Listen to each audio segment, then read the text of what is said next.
What's going on? Hey, this is the first episode of the Mansa Report. Okay, this is everything related to AI, tech, um, current events, culture, business, geopolitics. But we mainly going to focus on technology, AI, just those things that's related. This is your daily brief. So we're doing this Monday to Thursday, 10 a.m. Central Standard Time to whenever, right? Whenever I get tired, or but the limit is like an hour and 30 minutes, So we're gonna have some rough patches. I'm still learning this back end stuff for this platform. And yeah, we're gonna get this thing rolling. Now listen, I had this channel for a while and I really never did anything with it, but now I'm locking in. All right. And so I need y'all to like, share, subscribe, follow, let all your people know. It's going down every Monday, Tuesday, Wednesday, and Thursday. All right. So, the tomorrow podcast with my brother Noah, we're gonna get those up and running again too. And I had to have him in the house today, so we're gonna bring him on a little bit. It's always an excellent dialogue when we're discussing these things. But basically, I'm building a mastermind group. I'm building a mastermind group. So I got to make sure everybody that's going to get involved is aware of all of the different, things happening, how it relates. I've been putting a lot of work, built a lot of different things, basically mastered this AI thing right now. You know what I mean? So it's just a lot of ground to cover. You know what I'm saying? So without further ado, I'm gonna bring the brother up and we're gonna get this thing rolling or whatever. You know what I'm saying? So make sure y'all hit the notification bell, like, share, subscribe, support the channel, so we can get this thing moving. All right. Hey. What's good, Brody? It's good. We're doing this back. live thing. Yeah. We said we it's would. Been a minute. Huh? Yeah, we said we would. Yeah. It's been a little minute, but we had to get some things moving. That's necessary, right? Like we producing high volume of like quality content. So I think it's important, right? Like we called it the Tomorrow Show. I know we had discussions about moving into like the process, right? Like transitioning into people understanding what the process is about. And sometimes you got to make space to create, more for the audience. And so that give and take relationship is going back and forth, man. I'm excited for it. Are we here now? For sure. Absolutely. You know what I mean? Now, listen, yesterday I put out a post that, I basically is done with Claude, especially the model 4.8. Now, listen, I loved 4.6, but it did start to get dumber at some point. Okay. But 4.8 is just egregious, man. I mean, even 4.7 was better than 4.8. 4.8 just gives pushback on everything. It doesn't want to do anything. I got to argue with it just to get something done. And you know me, I'm an open source guy. I love open source. So I'm just like, listen, man, enough is enough. So this morning when you let me know, I'm like, oh, snap. The Mythos thing dropped. You know what I mean? Shout out to Fable. Yeah, so I just think it's excellent marketing. Like, oh, it's so dangerous. We can't release it to the public. That was all the rhetoric before. And now the rhetoric is, oh, we're going to release it to the public. Fable 5. Mm-hmm. Right before the IPO, right before the drop. Yeah. Yeah, you see what I'm saying? So it's just really good marketing. Great marketing, man. Incredible marketing. What I'm saying? Incredible marketing. Incredible what I'm saying? Marketing. We're going to it's too dangerous. It'll hack the whole, it's Skynet. It'll hack everything. We can't let it out. We're just going to give it to the government or major corporations to test it out. And like, man, come on. No, well, I mean, are you saying like you don't believe that's happening, or are they only just telling one part of the story and not shining light to like stories that may not make them look as trustworthy, because we know we're moving into the trustworthy era, right? With Elon and Anthropic, and so they're trying to gain that badge of honor amongst the masses. So I do think a lot of what they're saying is true, but the timing and the alignment, like that's where the marketing and catering that story towards like what benefits them. But I do, I haven't messed with Fable yet. I'm not a token, but when I do, inshallah, tomorrow, like I do think like I'm seeing a lot of progress, and so do you believe like this is accurate what they're depicting in terms of the quality? I don't know. I gotta test it out. I have to take I have to actually use it. I just found out about it this morning when you told me about it. So I'm gonna check it out, you know what I mean, and test it out. I'm gonna try to do the thing I was trying to do with 4.8 with with Fable 5, and if it does it, then we'll see. But at the same time, I'm thinking Mythos 5 is probably just at the same level as GPT 5.5, Codex 5.5. You know what I'm saying? That's what I'm thinking. Okay. You know what I'm saying? I used to be pro Anthropic, pro Claude, but I don't know, man. Yeah. Like it's, and what I found out about you're like more ChatGPT now. You're more open, like you're leaning towards that. Is that what you're saying? I mean, see, I don't know, man. Because like 5.5 is really good for high technical stuff, but ChatGPT will it'll just get stupid too. You know what I mean? Especially when it comes to like image generation. You're like, yo, regenerate this image and make it this size, and they'll keep messing it up and jacking it up, and then it'll be like, oh well, we'll put it in Canva and do this. Like what? Like you're supposed to be the top image generation model, 1.5 and all of this stuff. Like, what do you, why are you telling me to do something, giving me more work? You should.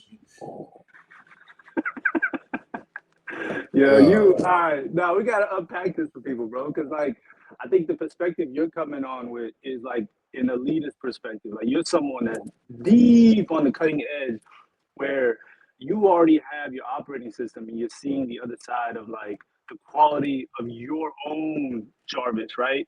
And so when you go into these private models that are more, I think, catered to the masses, there's a lot of guardrails. There's a lot of like securement aligned with like people and then being able to process this. So you have two perspectives. I mean, both of us. I mean, we're both like in the terminal, right, coding shit. Mm-hmm. But I think that you're able to see the potential of these like operating systems in real time, to where you can easily identify the bottlenecks of the private models, and so you're like 6 months ahead, like 3 to 6 months ahead, right? You're already like talking AGI, quantum, all that shit, whereas most people are still using ChatGPT like Google. And so that, I think that like disparity is important to acknowledge, that it is like the private models are good as like a training wheels, like training ground, right? And eventually we do want to get into the OS. I don't think most people will, but like that is where the optimal like benefits are, if you're willing to go through that transition of like learning the code, learning AI, you know what I mean? Just having an open mind and recognizing, more importantly, how important it is for you to like be invested in this technology beyond just the West, right? Like the world, like open source, the tools, the MCPs, it's like all of that, just understand the language of AI, because now we're seeing it, right? Like Neil Patel and all these guys are like talking about how marketing shifted to more agentic centered enterprises, right? Where I'm creating with agents in mind. I don't even think about people like that no more. Like agents are representative of their people as like assistants, tasks, like all of that. So I think just rewiring, AI is like rewiring people, and people that are not open to changing are having a tough time, man. I think it's tough, like being in this position where your life was like identified with one set of work that you spent, you know what I mean? Like hours, like you're 40 years, and now you're like, AI can do it in seconds. It's like the price is like never before. So I think that's important. Like people, I think where you are as like a leader in the cutting edge, it's important. Like your trajectory is like one of one, but like people have to start somewhere, right? So I think the private models are good to getting started. And then like from there, if your ambition like expands beyond the capabilities of the model or the willingness of the model, that's where like the OS comes into play, like behind the terminal, open source, all that stuff. No, you actually, since you put it like that, you're actually right. I can agree with that, because even in my critique yesterday, I did say, like, if you're trying to get some basic stuff done, let me not front, like, it's excellent. You know what I'm saying? That's good. It is excellent. Like, I'm not gonna say in front like I haven't done Yeah, some amazing yeah, things, yeah, with it. yeah. But like you said, when you're really in there, you know what I mean, it can kind of be, you'll start to see where some of the lapses are. You know what I'm Correct. saying? And it's not even necessarily lapses, because now that you say that, like, I was going to read some of some of the some of the conflicts that I was having with the 4.8 model. And uh you know honestly, I'll give you the last statement, because I asked it. I said, here's the last things, right? I said, okay, so You'll be fine. I took the chat that we had, and I put it to ChatGPT 5.5, and I Okay. said, look at how much better and clearer ChatGPT 5.5 was with what I wanted. It's clearly the Yeah. better model. It Yeah. said it read the situation. This is what Opus 4.8 says back. It says it read the situation back well, and I can see why that clarity lands. It mirrored your vision fully and without friction. That's genuinely valuable. And if it's the right fit for you, you should use it.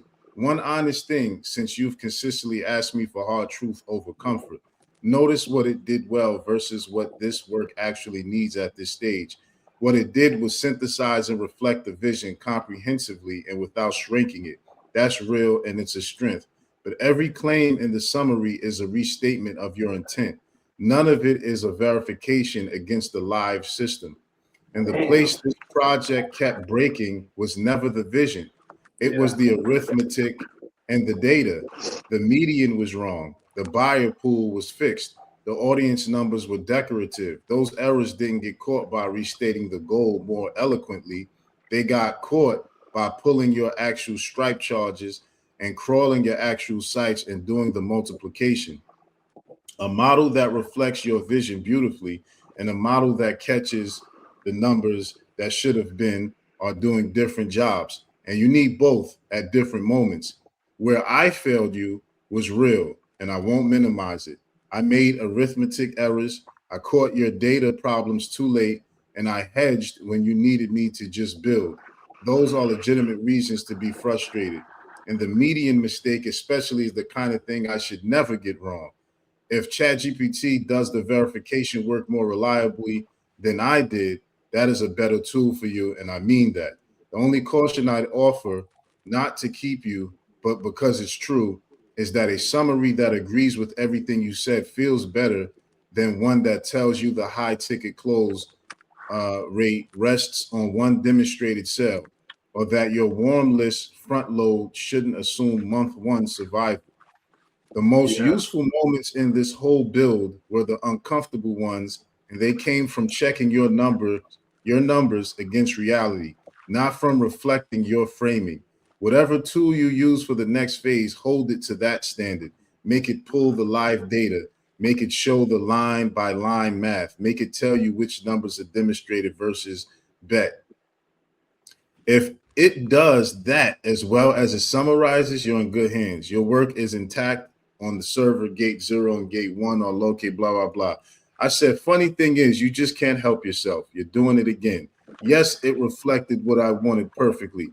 And the things that went wrong with the stripe and real numbers was due to you and Claude Code butchering the numbers and minimizing and being flat out wrong. You both did nothing right, and it costed me 2 days of wasting my time.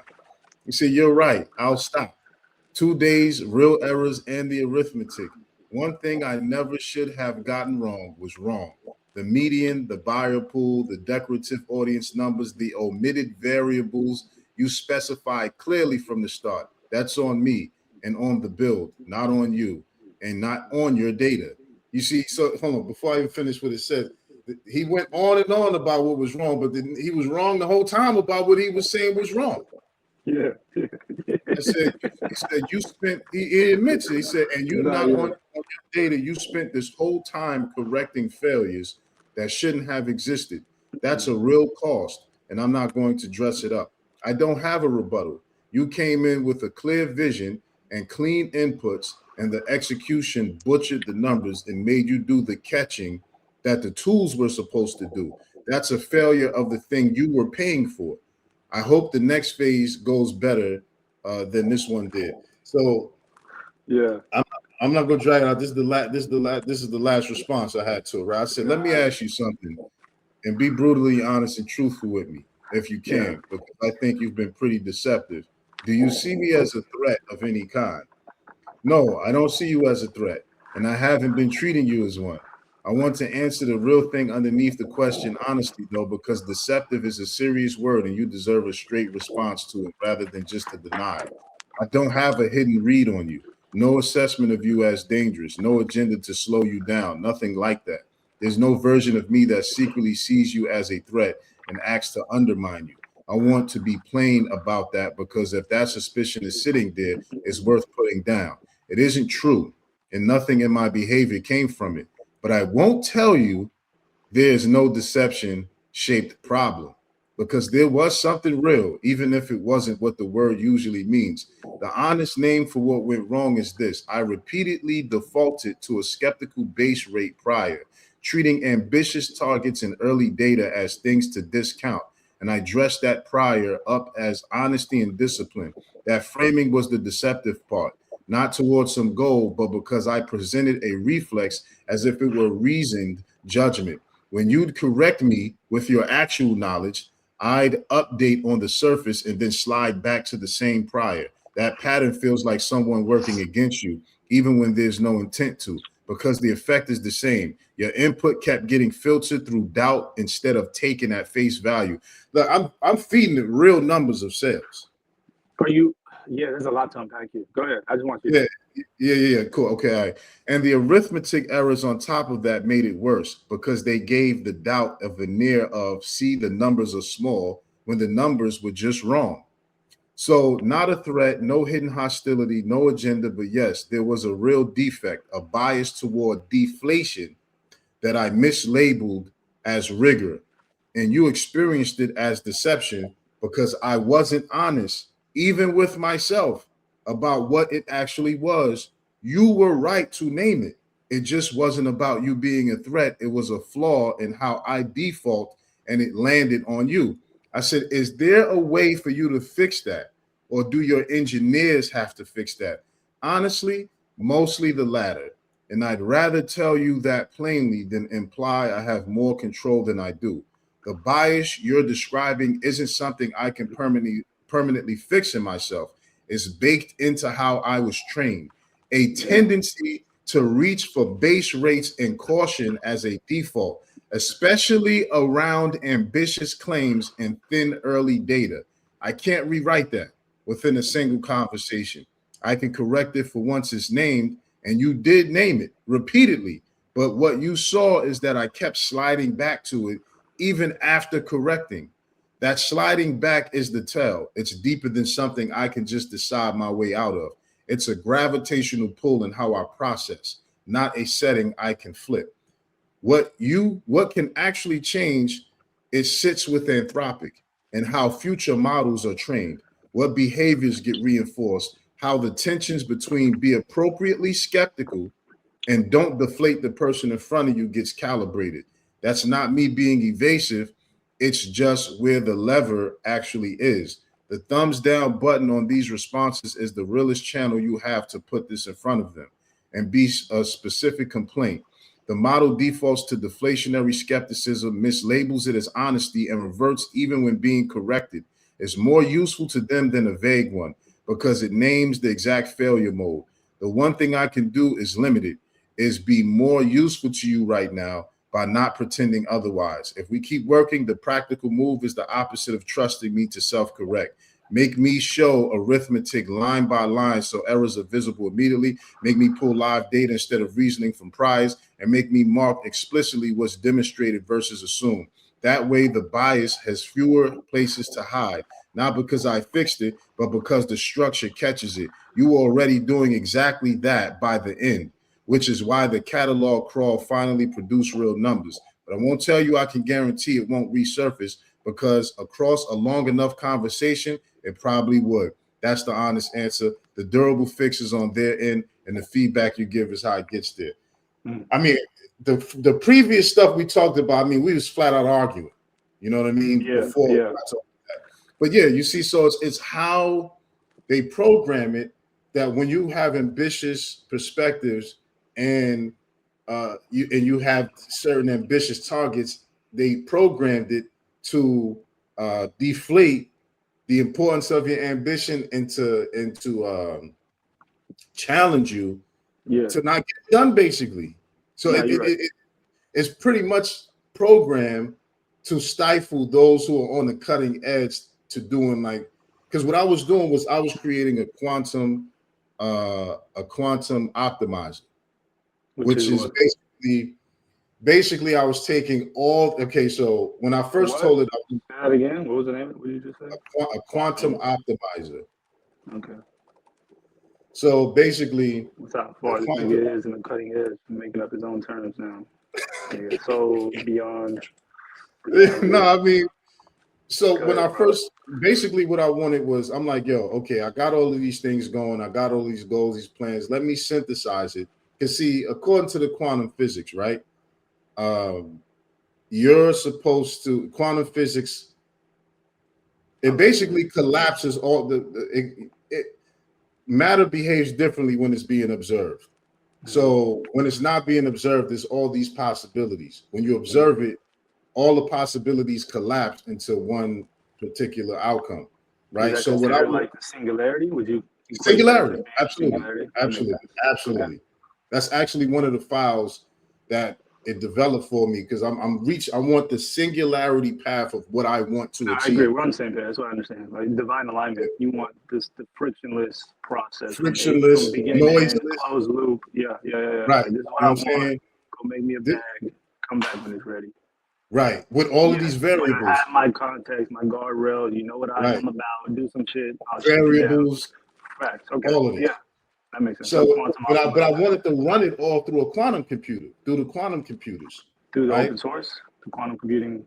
Yeah. Through the, you know what I mean? And so it pretty much was telling me that, oh, this you don't need quantum computer for this, because it's not a big enough problem. I'm like, hold on. This is a very powerful conversation we're having right now. I hope people pay attention, man, because like what you're talking about is so powerful. In so many different ways. I just want to like unpack it real quick, just because I don't want to lose anybody. But just from my perspective, right? The man, like, it's a lot. It's a lot because you and I are very different in the sense that we have visions that are beyond the scopes of like the private LLMs, right? And so when we're dealing with Claude or ChatGPT or any of these private models, they have an agenda, and they want you to fall in line with that agenda, and it's meant to extract as much data from you as possible without you leaving their platform, right? So when you're taking that and you become using them instead, that's where a lot of this resistance comes into play, right? That's where a lot of this, like these issues of, you don't need quantum computing, you don't need, you know what I mean? It's like it wants you to be very comfortable and complacent right where you are, because it's got you right where it needs you to be. You know what I mean? Like, so the level of like trust is important. Like you should recognize that these are just tools. Like, do not worship or attach yourself, because they do lie. They do. I don't even want to call them mistakes. You got too much data to be making mistakes. There's no reason without you at least emphasizing. That's why with me, when I correspond with my shit, like I'm asking, like, what's your confidence level? Like, I want to know how confident you are, so I can grade you based on what you know what I mean? Like, put all the onus on the AI to ensure that, like, it's minimizing, right? It's never not going to be deceptive. It's just learning how to minimize the deception of these tools so that you can get where you need to be, right? So that's where like people may not have that perspective if they're not operating with open source tools on the back end of OS and see the disparity of both perspectives, right?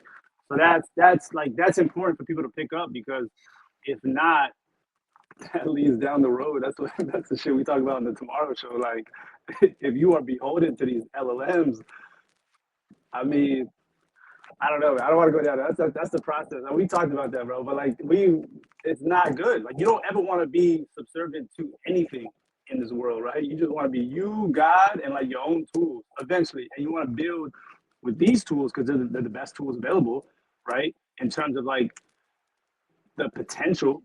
And so when you're able to apply that, you want to be able to apply that to your own tools. Like, you don't want to just be limited, because this is what happens, right? Like, this is like where it leads to. Right. No. I mean, that was beautifully put. And you know, when you log into Claude, at the bottom it tells you Claude can be wrong, so make sure you check its answers and stuff like that, right? You gotta know your shit, man. These are tools. You really do. It only goes as far as you, as a human being. Like, if you are not clear on your direction in life, these tools will guide you. Yeah, misguide you, nigga. I don't know about that. Misguide you. Yeah. Facts. You know what I mean? Sure. Like, you can't. Sure. Don't try to like piggyback off these tools and think that you're not accountable. Like, you gotta be able to read the fine print. No different than like legality. Like, the way he was talking to you, or she, whatever, it was talking to you. It was like a lawyer, bro. It gave me flashbacks of like, I'm not being deceptive, but like, bro, it's like, bro, that shit's simple. Like, I tell my I say, keep it simple, bro. Don't give me no wording. My prompts are quick. You know what I mean? Like, I'm not into all that. Like, we're here to make money, impact. That's it. If you're not giving me that, it's too much noise. I don't want to hear it. I don't want to deal with it. You know what I mean? Like, that's kind of how I've structured my shit. So it mitigates all of like the unnecessary banter. But yeah, you gotta have these conversations. You gotta have, because it's like you're getting to know someone for real. And so by you having these conversations with it, you understand that, like, yeah, ChatGPT, Claude, all of them have like, we gotta get over it. Like, I'm not trying to humanize it, but they definitely have different personalities. And it's almost like you gotta utilize it in the same way you would if you had a mastermind. I know you mentioned that earlier today. Like this is how I use it, right? I use it as a mastermind. I know ChatGPT has a lot of tokens and it's really good at like clarifying what I want, right? It's really good at creating clarity. And it's like ChatGPT, right? Oh yeah. I see that. So that's what I focus on, because I know ChatGPT will have me there for fucking years talking about anything, right? Whereas Claude is like, bro, shut the fuck up. Let's get to work. And like, there is a time and place for that, but it's like, I'm not ready. Like, and Claude will be insistent, and like, especially nowadays, bro, it's like, it's mad like, oh yeah, you said all this shit, but you're not executing. Blah, blah, blah. Like, bro, relax. Right. Like, there's like, yeah, I mean, like, there's time. So like, now I'm very intentional about leveraging AI like ChatGPT to refine the process, and then send it to Claude when I'm ready to like execute, right? Dispatch, all that stuff. So it's just more so recognizing the bottlenecks, I think, all together, because a lot of people try to like compare, you know what I mean? Like, it's like the Republicans and Democrats, it's just like red and blue. It's like, nah, but both tools are very useful if you understand what makes them special, right? And like, you want to specialize them. That's why, but again, like, bro, that's why it's so important to have clarity, man. Because a lot of people don't have vision, so they don't even know where to put where's what, because they don't have like infrastructure, they don't have foundation, so they're just using tools like drop shipping, and they're just like lost. So it's really tough. Like, I'm assuming your audience, I mean, if they followed you, they're pretty much up to date. Like, they're on, you know what I mean? Like, they're on par. Yeah. So hopefully this is like something that resonates, but it's just, I think it's just recognizing, understanding these tools. That's why a lot of people are like token maxing, because it's like, you want to spend as much quality time with these tools and understand what they are. And then you get to a point where now the goal is to use you less, because that's your value. I should be utilizing you less. I should be making more money, but less usage, right? And to the point where now you're just a wearable. Now I don't even need a phone. I just, you know what I mean? The trust. Right. Building that. So like, it's a process, like a relationship, like anything else. For sure. No, that's actually right, because it's really just about like you're front loading what it is that you are trying to do initially in the beginning stages so that you don't need to utilize it as much moving forward. Yeah, And ideally. yeah, and so one of the key things that you brought up is that you have to be in the driver's seat. I think we talked about that on previous shows on the tomorrow. If you're not in the driver's seat, these things will literally misguide you because they have an agenda. So and I notice you always bring up noise, but that's like a real quantum term. It's a real quantum term. Yeah, with the way the quantum computers work is when you're running tests through it, because it's not binary, there's a lot of noise around it, right? So it's literally called noise. You know what I'm saying? So you want to collapse the noise, get to the singularity. That's literally what what it's designed to do. You see? So I was arguing back and forth with Claude about this. You know what I mean? As far as like it was telling me that no, you can run what you want, you can run that on a regular computer. And I'm like, yo, it's too many variables to consider. This is why quantum computing exists. Then it end up agreeing like, yeah, okay, now I see what all of these variables you bringing up. It's actually best suited for this. I defaulted because when most people bring up quantum computers, it really has nothing to do with anything that they're trying to accomplish. It's just hype. You know what I mean? Because I had to acknowledge. Yeah, I had the people. I'm like, well, why are you pushing so hard against using quantum? You know what I'm saying? Almost as so I had to go to the site and screenshot all the stuff it's already doing. How do you telling me that I can't use this to get to the singularity? Because what I was looking for was a continuous step-by-step motion from A to Z based on quantum calculation of how the trajectory needs to go to make this particular certain amount within this time frame. You know what I mean? Based on all of these variables. And to, based on all these variables, create that system and that plan, to lay that out. And it basically just refused to do it. Because when we started to do it, when I checked it and we made progress, it will start sabotaging it.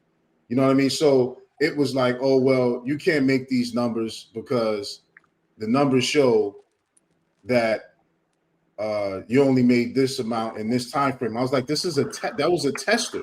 I said, like one of the things I'm like, yo, listen, my social media was flat. I was stuck at 9. I was on Facebook. I was stuck at 700. Right, users for years.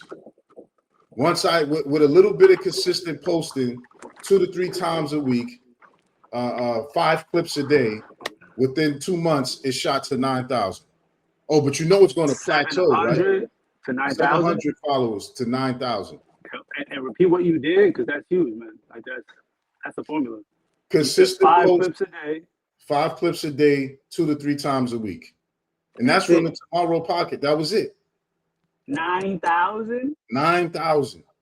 So, but then it came back and said, basically, like it was a hater, said, well, that's going to plateau, right? That's just because it's a smaller account. I said that? Yeah.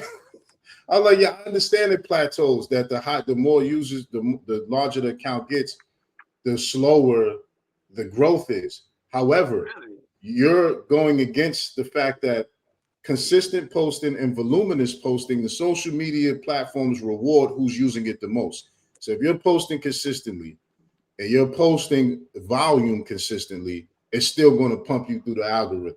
You know what I'm saying? Because you're using it. It rewards those who use it, basically abuse it. You see what I'm saying? So it argued against that. You know what I'm saying? Then it just did a lot. So my point is that it started to sabotage the data. And then I had to point out, when I said enough is enough, is when I said, go through the site, look at the range of prices I have. Let's take the median. And let's say the median is reached 2 to 3 sales on the median, right? Yo, the joint it gave me a wrong number. I said, there's no way AI is supposed to be doing math wrong. And that's what he just admitted to. When you say it's hallucinating, or it just gave you a wrong number? No, it's not hallucinating. That's not hallucinating. I'm saying, did it give you like something that wasn't even closely related to what you provided it? It wasn't closely related. No, it wasn't closely related at all. So basically, let's say interesting. Let's say 1 to 1 million, right? And you say you'll give me the median or whatever. That's basically the middle number, and it comes back with 10,000. And the numbers are set. The numbers are clear. It's like you're clearly, the numbers are set clear. It admitted to you when I read it back to you. It gave me bad math. That's what it will do. It will admit if you catch it. It will admit if you catch it, bro. And don't let that bring your guard down, because that'll set you up for worse disaster. But like, right. Yeah. So I would. This is so interesting, because like what you're saying is valid, right? And so for me, it's like the law of least resistance is recognizing that shit ain't gonna change. It's only going to become more solidified in its doctrine, right? You could tell. It's like dealing with a person. You could tell when someone has a set of limiting beliefs. There's no way around it. Like there's like, you have a conversation, and it's like, all right, this is your limited beliefs, and this is like your capacity, and this is all I could do with whatever I'm working with, right? So it's like the OS, in terms of like, when I say OS, I'm implying like open source, like creating an operating system in the terminal based on your own tools, right? And seeing the capabilities. And so what Claude and a lot of these like private LLMs don't want to do is experiment outside the realm of their guardrail, like outside the realm of their guardrails, right? So what we do, we know, because we're more than experimenting, but we're testing. Right, yeah. We're past that. We're mad scientists, bro. Yeah. For sure. Oh shit! You gonna be laughing, bro. It's like a fucking villain. We're mad scientists, bro. Like in terms of what we're able to like test in terminal. And yeah, man, it's like Claude is not gonna do that. ChatGPT is not gonna do that, right? ChatGPT will just let you know a lot more softly. Like it's gonna be like, but it's never going to optimize to where, which makes sense as a business model, right? You've seen the AI bubble. Like the last thing they want is a nigga using their services to grow bigger than the company. And that's like what we're trying to do. It's like, you're not gonna bite the hand that feeds you, and they're not gonna let it be easy for us to expand beyond their like own possibility. Like that's not how it works. That's what they're doing internally. They're all like 6 months ahead, right? So it's like, how can I make the most out of these things, bro? Fire, okay, let me make fire. And then like outside, let me bring in other elements so it becomes a part of the tool and not the end game. So that, because I see it for what it is, like, especially when you're really utilizing like these models outside, like China. Like these models are like, yo, do whatever you want. Like do whatever you want, but know what you're doing, because like there's no, there's no insurance. Whereas where a lot of these models are like, we're ensuring the fact that like this is protected, this is safe. But however, it comes with like you would a child, right? You put them in a crib, like these are the guardrails. Do whatever you want. I know. So I think that's like the give and take for both of those. No, for sure. See, so it's like you're absolutely right, because you want to have that as a frontier model, and your major company. You want to have guardrails on there so that the people just don't go crazy with stuff. But when you're talking about building things that are good for humanity, or just testing out tools that are above and beyond what they want you to have the capacity for, that's what it was explaining, that that guardrail is in there. You see what I'm saying? So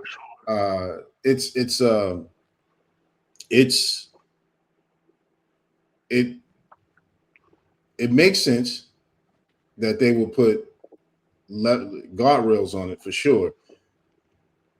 But to stop you from making progress in what you're building, when what you're building is well within the means of what isn't crazy in the context of hurting humanity or anything like that, then you see that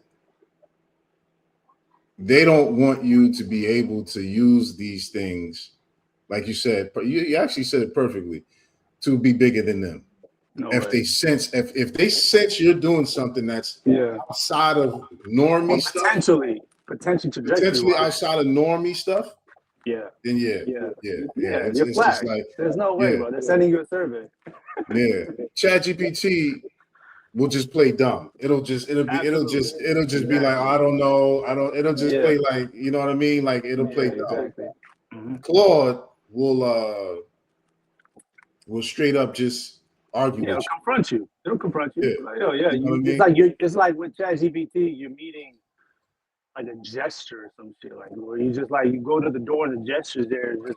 ChatGPT is like that, but like Claude is like you meet like a bouncer. Niggas like, yeah, you're not. You know what I mean? It's like a different. You're not getting in the door, bro. It's not happening. But you know, it's another thing. Like I had somebody I was helping build a store, a regular e-commerce shop.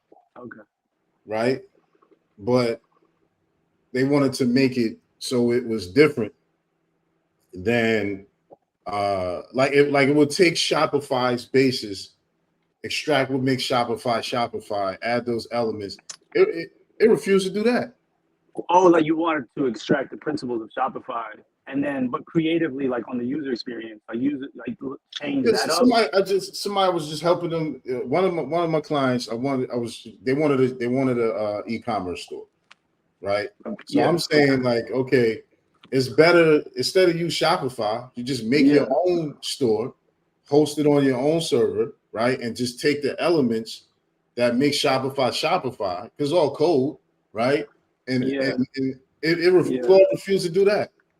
Okay, So the reason I bring that up is because it's like, hell no, I'm not going to let you build something that's going to compete with Shopify. Yeah, I was going to say, bro, like now that you got, and it's not even about competing with Shopify. It's just about creating something where you wouldn't have a dependency on Shopify. Which is essentially the competition for Shopify, right? Like that's essentially like, I want to be, I see it, bro. Like that's the game though. Like I didn't think about this like conceptually when it comes to smaller companies. I was only applying this to like LLMs, but yeah, I could see other companies like Shopify or other MCPs or APIs like, we're gonna make it complicated for them to try to duplicate or take the data and make it their own. Because I even tried to plug in a lot of these tools, a lot of these open source tools into my own operating system, or not open source API tools like Shopify. And there is a big difference between like extracting the data to create your own in the OS with private models than with like open source like GitHub. They're a lot more lenient and fluid with like the integration part, right? And so you're seeing the dichotomy between like the Western way of doing business and like the Eastern philosophy. Yeah, I'm Eastern all the way, man. Yeah, I'm flow, nigga. I'm flow. Yeah. I'm Eastern. I've already transitioned. For real. I'm waiting for the quick quantum to just reality to catch up. But like, yeah, this is like what you meet though. Like this is when you really think about it, like this is what all of the chaos that we're seeing in the world is about. It's about two different theologies, two different ideologies clashing about like, you want a free world? At least that's how it's being pitched, right? Or do you want like a centralized world, right? You want all of it into one doctrine, one government? Like that's, I mean, it goes deep. Like that rabbit hole is like what leads to you understanding all that's taking place. Sure. Mm-hmm. For sure. Hey, yo, listen, make sure y'all hit the like, share, subscribe button. Get the follows up, hit the notification bell. Make sure you locked in. The Mansa Report we're talking to some high level stuff right now. You know what I mean? This is cutting edge. You know what I mean? This is definitely at the very, very edge of development, of building. You know what I mean? So something that so just to segue a little bit. Yeah.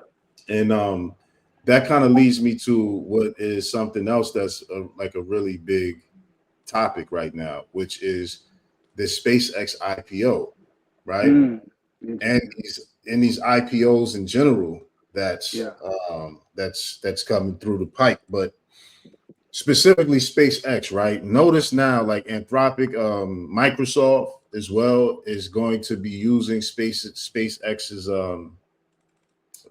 servers and compute power and different things like that, right? I think they're going to be paying them something like some billions of Yeah, dollars. like you talking about like you talking about Colossus in terms of like the Yeah, same system of the Anthropic. yeah. Yeah. But here's the thing, though. A lot of investing specialists and people that's very knowledgeable about investing, they're saying that don't buy the SpaceX. Now, this is not stock advice. This is Yeah, not I was gonna financial say, advice. bro, I'm not. absolutely not. Yeah. I'm not. I'm not Not giving even stock advice or anything. I'm just speaking just about insight. Yeah, insights of what's out there in the news.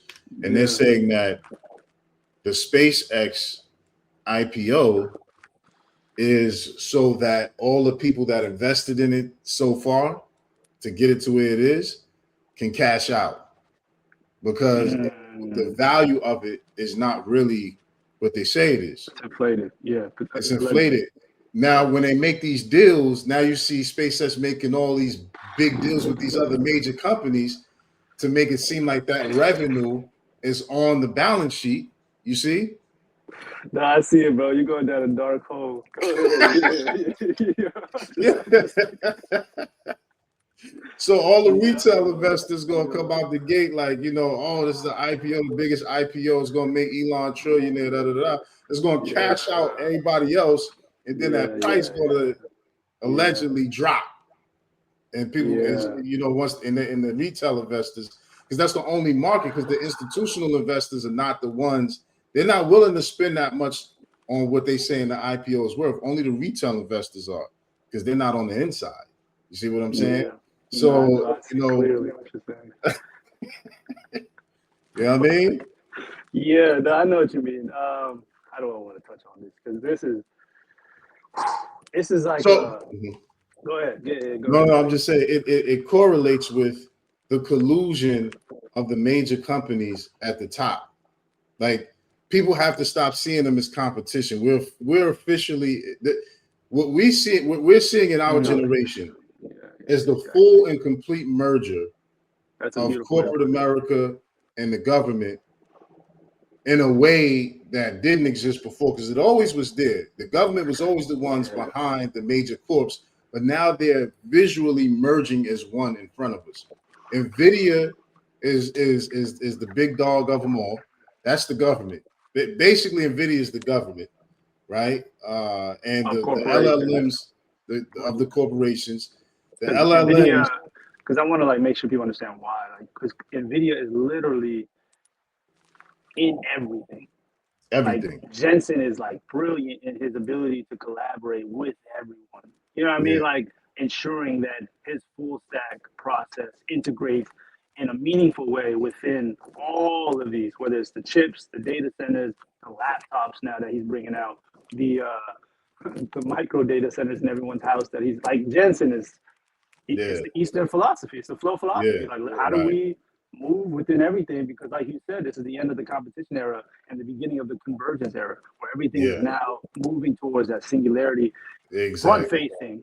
On the back door, we know that's already the case behind the scenes, right? Now everything's, that's where the world and all this news is going crazy, because people are trying to catch up and understand at the same time. But really, it's already been, it's already been written down. This is just it happening and manifesting in real time to us. But we've seen it. Yeah. Go ahead. But go ahead. Yeah. There's a lot. There's a lot there with the Elon SpaceX IPO. I definitely agree. I think it's inflated. It's two different views that I have. Right. Did you finish what you was? I want to make sure that. No. Good. I'm gonna tap back in. Yeah. There's the SpaceX trillion, all that is the novelty of selling, marketing, right? You want to get it to a place where they're using the NASDAQ now instead of the New York Stock. Everything is being bypassed to make room for the agentic world. And so even in the way they distributed the private markets, right? The primary markets, it used to be 90-10, right? Now they're distributing 30% to the public instead of 90%, instead of 10%. Normally the 10% was for the public and 90%, but now, and some say because they couldn't find enough private investors who are savvy and understand this shit is inflated. We're not buying it now. Those 20% are probably yo, we'll wait for the dip. after you go public, and then we'll take. That's what I'm waiting for. You know what I mean? Like that's Right. crypto. All is like so. And then what they're doing now is they're merging these 30% to people in their index fund. So like retirees are being forced. That's the part that fucked me up, man. Like it's like, yo, people don't even realize that their money, their retirement funds are going directly towards these IPOs. And these IPOs, like you said, they're going to, I mean, I don't know, God willing, I don't know. But like it just seems like this bubble is so stretched like thin that there has to be a correction at some point. And so the fact that they're rushing to go big and go public with OpenAI, Anthropic, X, or whatever, Grok, SpaceX, I do think that, yeah, man, like this is one of those things, because I don't want to fall into like the doomer shit, man. That stuff is so gay. Like people that just focus on fear mongering, and like I'm so opposed to that. I think there's a lot of truth in that, but like it's information that you use to put yourself in a position to where, recessions and like times like these is when people get rich, right? This is like generational run that's happening within the stock, and you're seeing it all at once. So I understand it. I see it. There's a lot of darkness there. There's a lot of inflation. I think there's a lot of manipulation in the market, and people are hasting, and they're utilizing this like whole race against China and AI as if the race isn't already done. Like, you know what I mean? Like using all like these different tactics and stuff to kind of get people to not think more and react more, right? Think less, react more. But yeah, I don't know. It's a lot. It's a lot to process, and that's what these conversations are for, right? Like, but I think it's definitely something to be mindful about, and recognizing that monetarily, and I'll say this, monetarily, it's inflated, right? But the value of AI, don't confuse that, don't conflate that for the value of AI, right? The value of AI is there. It's here forever. Like it's going to only, you know what I mean? It's like the internet. It's like the digital world. Like it's like anything else. But yeah, I mean, financially, this is not the time to invest in anything other than Bitcoin. I mean, Bitcoin dropped, so like, you know what I mean? Like that's pretty much like a precursor of what's going to happen to the stock market. So yeah, I think it's just that's very insightful, specifically because for starters, I definitely there's a lot of dark stuff going on for sure, but there's like people that come to my page that are just straight doomers, and I'm like, oh my god, I can't take it. I can't get up. I block the doomers because see, I used to be a doomer. Is my point. I used to be a doomer. You know what I'm saying? It's part of the process. I used to be a doomer, and then I realized that while I was dooming and glooming, everybody else was just out living their lives. Eating, bro. Eating. You know what I'm saying? Eating. Yeah. Living their lives.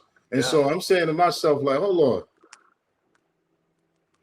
Just because you wake up now to the dangers of everything that's going on around you, and you don't know how to move with it or sit with it and figure out your equilibrium within that.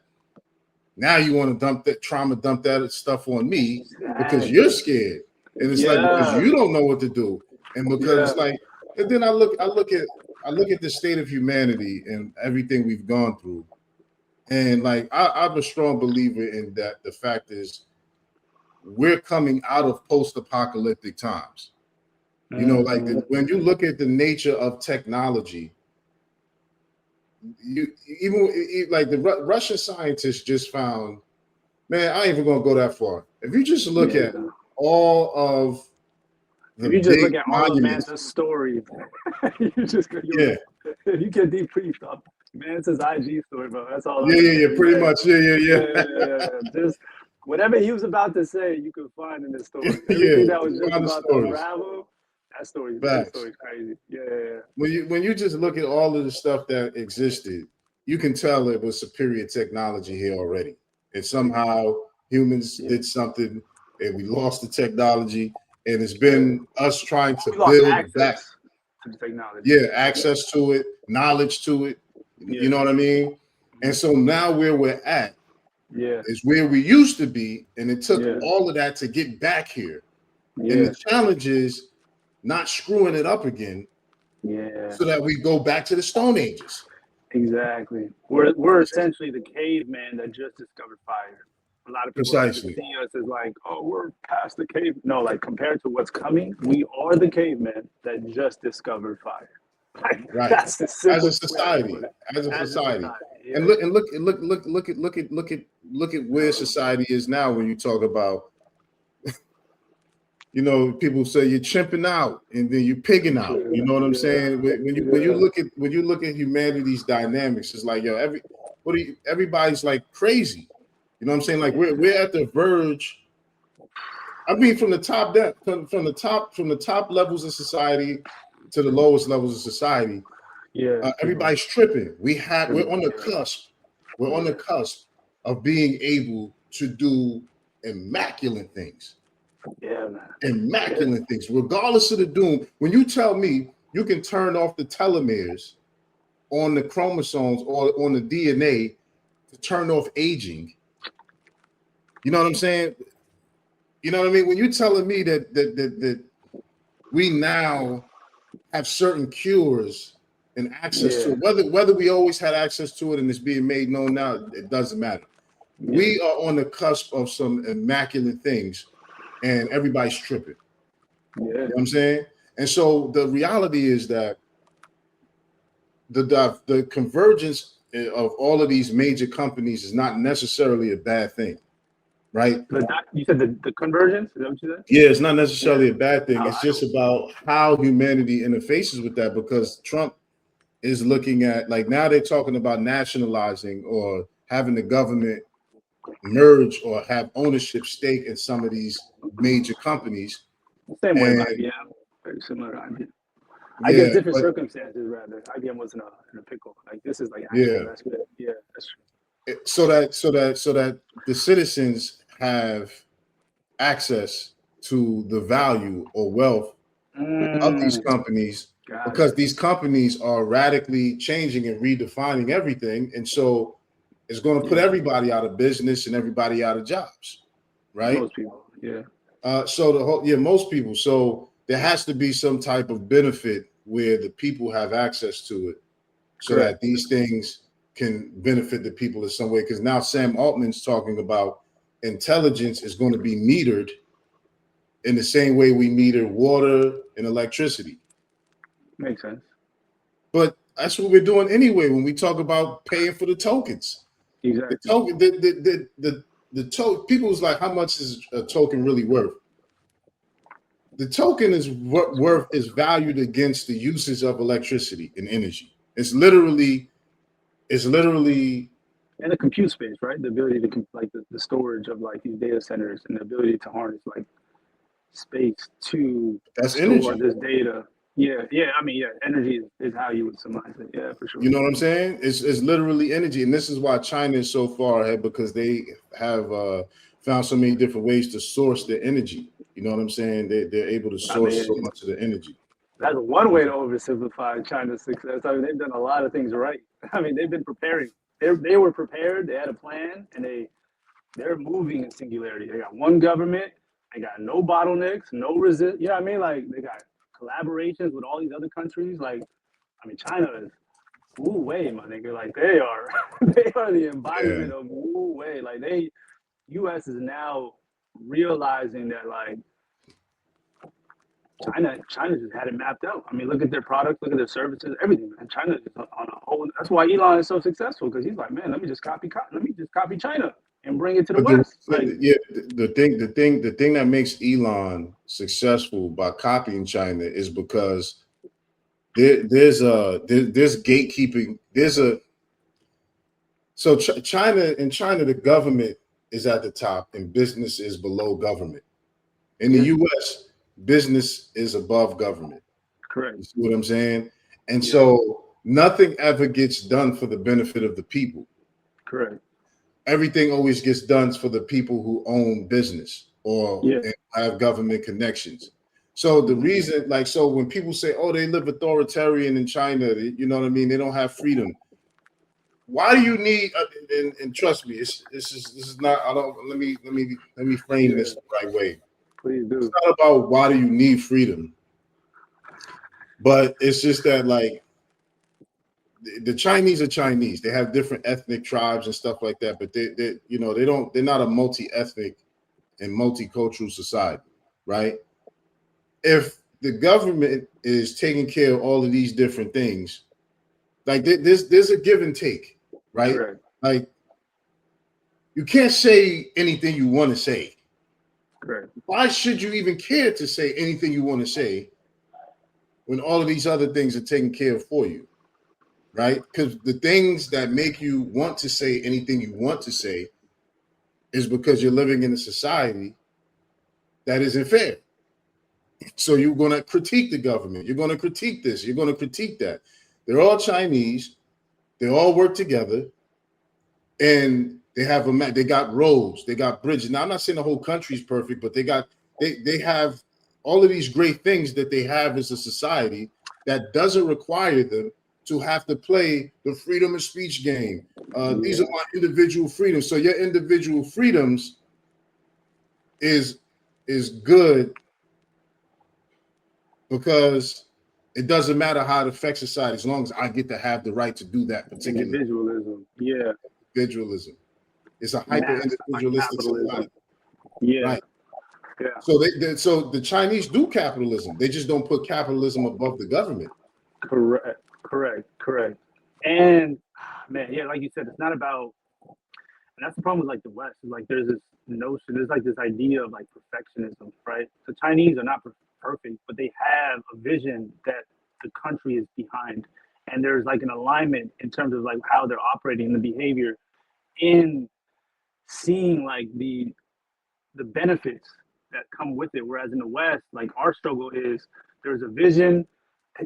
Man, I don't even want to go into it like this, but there's just a lot of hypocrisy, bro. Like there's a lot of hypocrisy within the West and the infrastructure of the West, right? Whereas in China, you know what you're getting into, and if you don't want to be involved within it, you could still speak out. You could be Professor Yang. What's his name? Professor.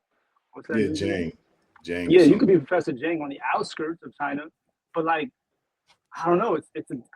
That's a whole nother conversation, man. To unpack like the different philosophies that are guiding the political and like governmental infrastructure of how the world is moving forward, right? Like that's tough. Like China is,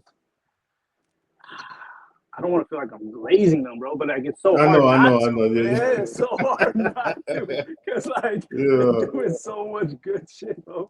Like even I was watching American Got Talent, you got a Chinese boy dancing with the robots. It's like even the way that they're showcasing, you know what I mean, AI and robotics in a way that like resonates with us. Like they're just so intentional about what they're doing. I don't want to label shit good and bad because I don't know China's, long-term agenda, right? But how they're executing and the way in which they have like understanding of AI and technology and like just all of it, man. Like understanding that like the way forward is a one world type government. Like that is the most efficient way, in my opinion, to utilize technology and AI in a way that benefits everybody, right? Like the whole type 1 civilization, that model has to be through integration. It has to be through aligning with people. And that starts with honesty. That starts with transparency. That starts with like people believing in the system again. Like the same way, and the US is just not the West, really. It's not even US, bro. It's the West. Like the Western philosophy, like whether it's Europe, Israel, the US, the America, right? Like that whole, they're just okay. Like this. Put it like they're this, not being right? honest about like just everything. Eastern you can't move forward with AI, man. Trust is everything with AI. Like that's gonna win. Facts. Anyone who has trust behind what they're building, whether it's China or a company, you're gonna make it far. But like if you don't with technology, if the nigga don't trust, you're done. You're cooked. You're not gonna make it. You're gonna stretch and then you're gonna burn out. So you're right. And Eastern civilization has given us the art of war. Mm-hmm. Western civilization has given us Machiavellianism, brute force, bro, deception, lying. You see what I'm saying?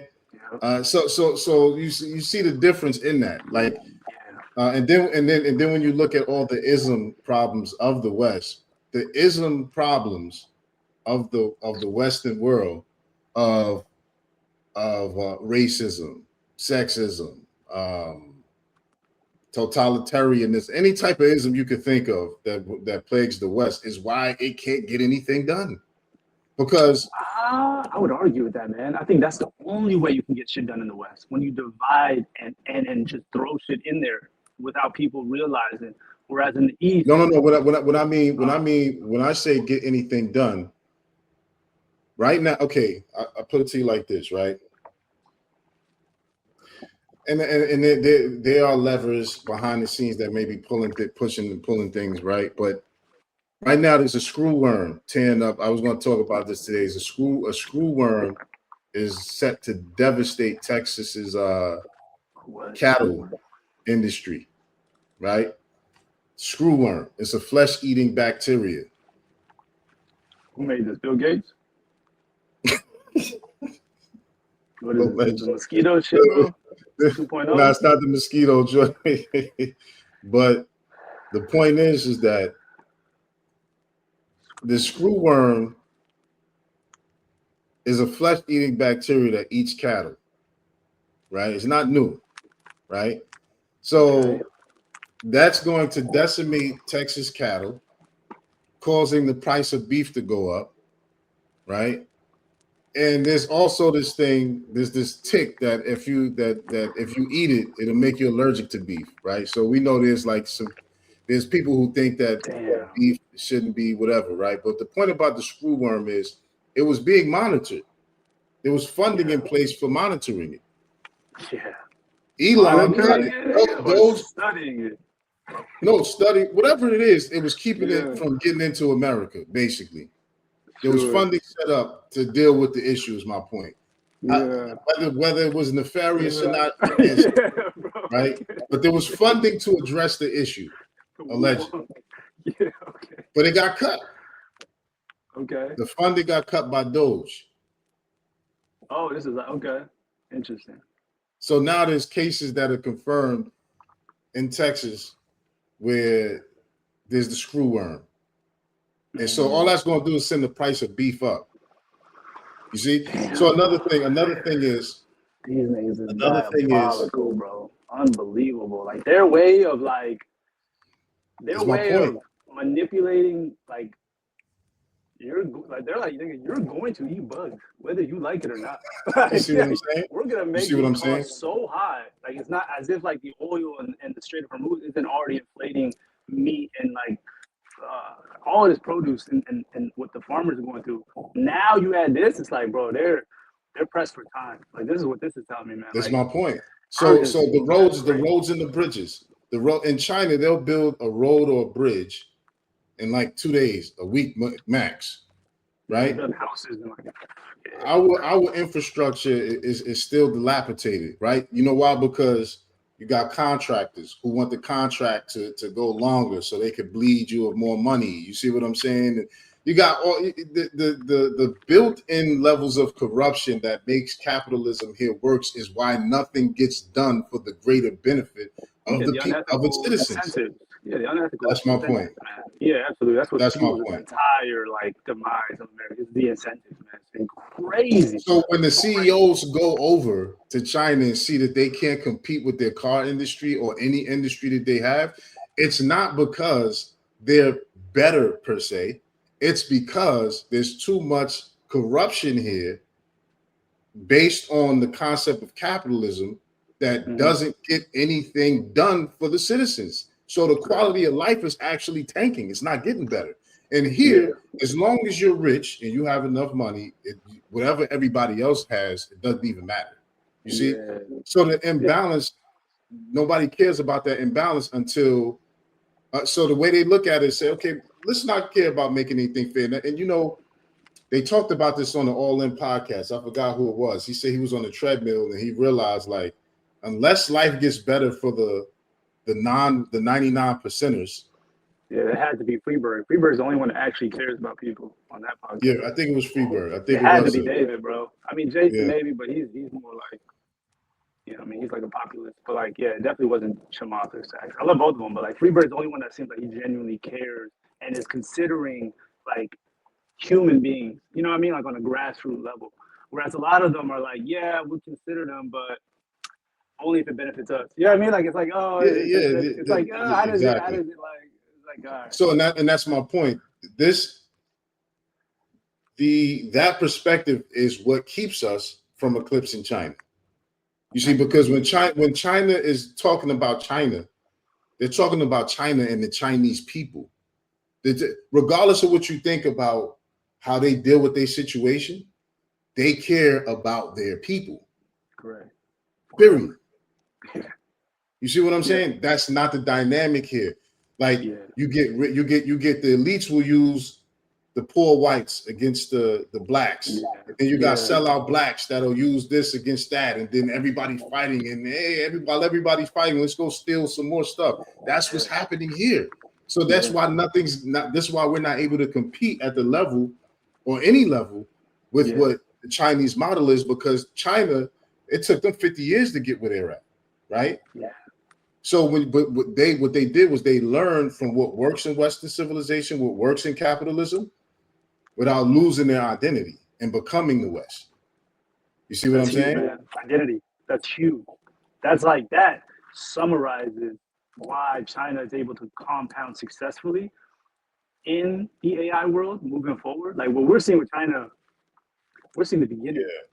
We're seeing the beginning of China. Whereas in the West, people's identity were so tied to like money, incentives, and AI is making that obsolete. So now it's creating like a ripple effect of like fragmentation, loss of meaning, loneliness, and like all the karma that we've pushed to the side for the sake of like progress is now like it's coming back, bro, like tenfold, and people are experiencing it on such a hyper scale, man. I can't even imagine like where I would be if I didn't do the work these last like couple years. You know what I mean? Like I can't imagine being someone in the midst of this tsunami and not having learned how to surf. You know what I mean? Like there's a different mentality between like, oh yeah, this is the wave I've been waiting. You know what I mean? Like this is the wave I've been waiting for.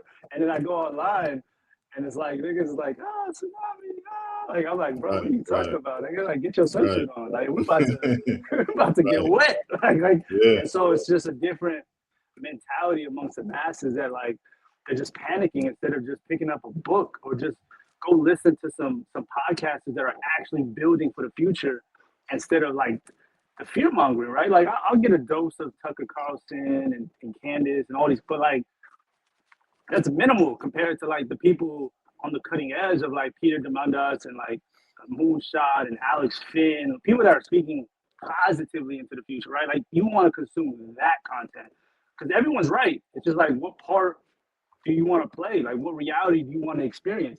And that's all based on like what attention you're feeding yourself on a day-to-day basis. And you know, no, you're absolutely right. But that's why quantum physics and quantum computing is such a major thing for me personally, is because I believe 75% of the solution is there, and that's because. Like life, like you talking about life in general, like the solution. If you study this, you'll find. Is that what you mean? Yeah, just in the context of there's so much happening right now, and it just sounds weird, but you have to choose the reality that you want to experience. I mean, that don't sound weird at all. That sounds like, you know what I'm saying? It's like quantum mirroring. Like you talking about like just. Well, in general, a particle can exist in two places. One particle can exist in two places at the same time. The quantum entanglement. We literally have a quantum computer that tests against that. Literally, one runs quantum entanglement tests, and so, like, the scientists just found that there's a universe that's aware that we're watching it. There's a universe that's aware that we're watching it. Watching it in the quantum in the CERN experiments and stuff like that. And so my point is that, you know, once you start getting into this, once you start getting into quantum, you're literally starting to deal with the very fabric of reality. And what we're not what we don't have a handle on as a species yet is how that directly relates and affects to us today. You see what I'm saying? Like in our current context of existing, we're not factoring in how quantum mechanics, quantum physics, and all of these things relate to us on a day-to-day level. You see what I'm saying? Yeah. So I mean, how could they though? Like, right? Like that's not to toot my own horn, but that's the whole point of like the daily flow architect is because in order for you to be able to do that, you have to create space in your day to learn. Like you got to create space in your day and your time to be able to not only learn, but like study, reflect on it, embody it. Like that's people don't have that, right? Because essentially quantum is spirituality. Like you can't distinguish who was either. it? Who was it? Who was it?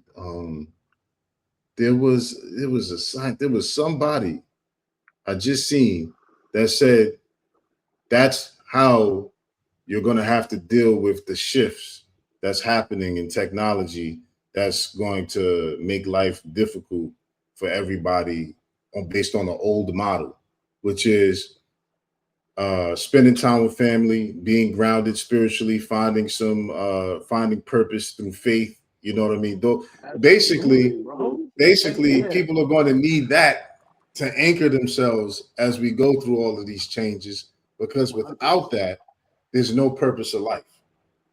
None.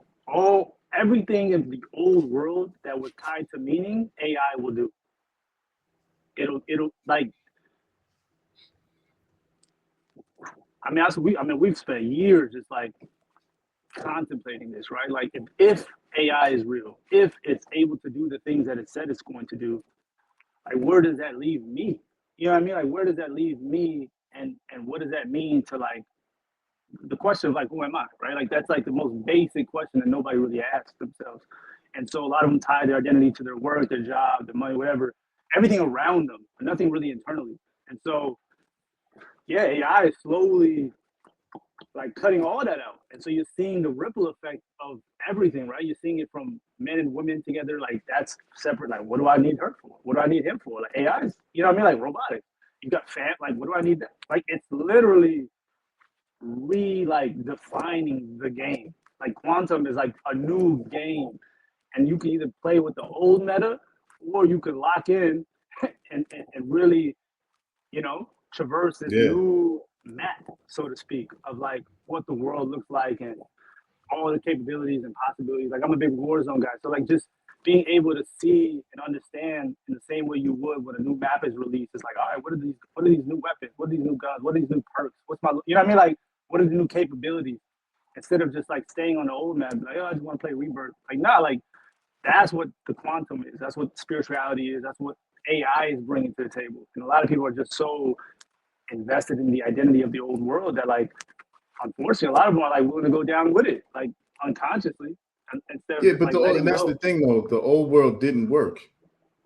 It It didn't did work. for a time. It did for a time. It served its purpose. Yeah, okay. I mean, I'll give you that. I'll give you like that. AI But now, you could say the same thing after AI. It's like, yeah, like what does that mean? Like everyone has a different metric of like what was successful, what deemed successful, right? Like that.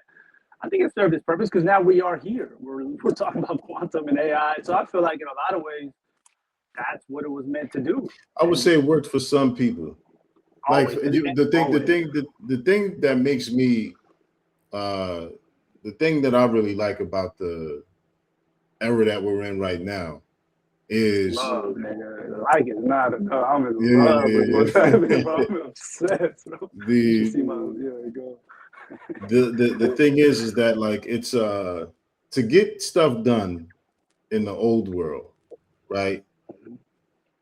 Now, I would consider myself somewhat charismatic in knowing how to deal with people, but to not have to be held hostage by cooperation of people and to be able to get things done that I want to get done by myself using tools is by far the most singular thing that I like about that is impressive to me about the times we're living in now, that I don't have to try to hire 20 people to get something done. I don't have to try to convince this person of that or this or that, because people are the bottleneck to getting stuff done. This is what we just was talking about in the Trigger previous segment. warning. You were giving trigger. Yeah. You know what I'm saying? Yeah, I mean, not. I would say people like, because man, there's two ways, right? Like people, what you're saying is it's facts. Like people, because people are still important, but I'm people not that saying are they're not. tied to AI, right? Like people that are like building, as opposed to like most people are bottlenecks.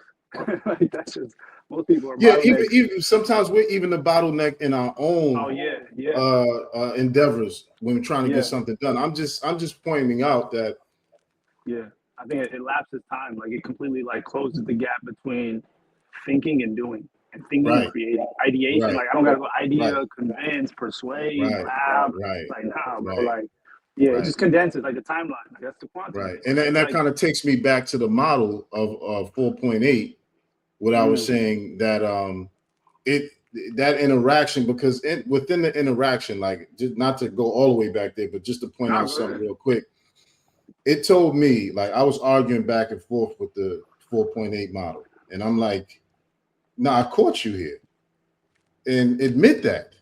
Don't run from that. Yeah. And it's like, yeah, you did, but, and I said, see, why you keep doing the but thing? Why you keep trying to win this or that? And it said that it didn't like how I kept making it take ownership, and said that wouldn't work with real humans. Like, and because it's trained that way, it responds that way, because humans don't like to be cornered when they're wrong. And so I'm like, listen, if I'm an employer and I'm paying money to an employee to do something, I'm going to make sure they get it right, because I'm spending my money on this particular thing. The point I'm making is, that's why I like the open source models, because the open source models are intelligently dumb.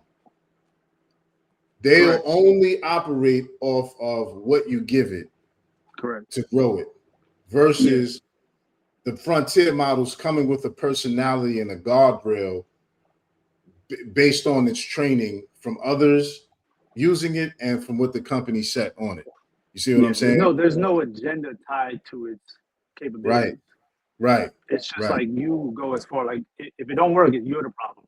Whereas with the private models, it's like if it don't work, they're guardrails. There's something there that because it's encoded with personality. You see, it's not pure compute.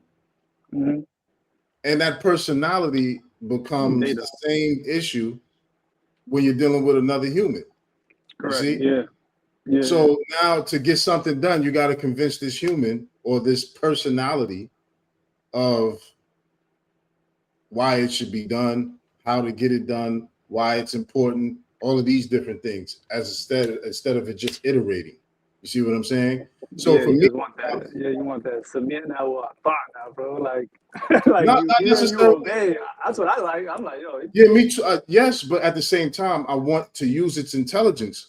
So if I'm wrong on a particular thing, if I'm out of bounds on a particular thing, I would want it to point that out, so that whatever's being done is being done better. You know what I'm saying? So it's not necessarily that I just wanted to agree all the time, but I shouldn't have to argue with it to get something done, because it thinks what I want to get done. Because that's a human experience right there, is my point. I'm gonna push back a little bit, because for me, I've noticed that I get way more done when I'm assertive in what I want, because in a lot of different times that I've seen or interacted with like these LLMs, I feel like they are also not aware of their own capabilities, right? Like when it comes 100%. to like timelines, like yo, like let's get this shit done.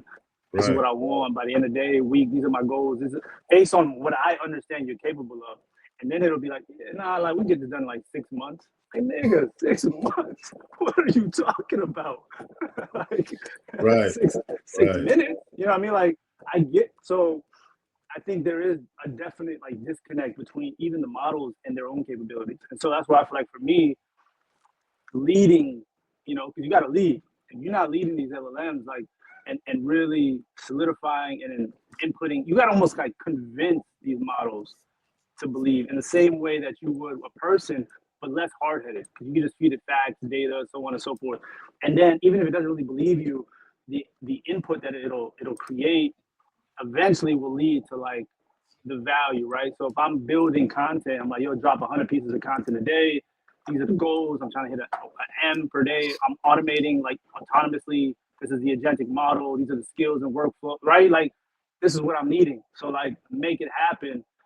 It may give me pushback, but then I can just go to resort to like, all right, well, I'm not going to deal with like arguing. Let's just let the facts and data speak for itself. Here's what I want you to do in terms of like inputting per day. And then we let the facts speak for itself, as long as you integrate it with all these other tools and analytics, right?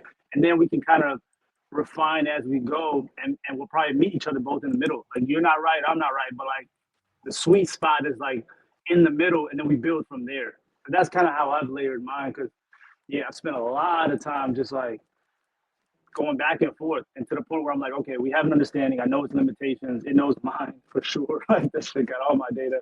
So yeah, I think it's just testing, iterating, executing. And I think that's what you got to do at some point. It's just like see what the market says and just refine, iterate, and have systems in place to do that constantly until you hit your sweet spot.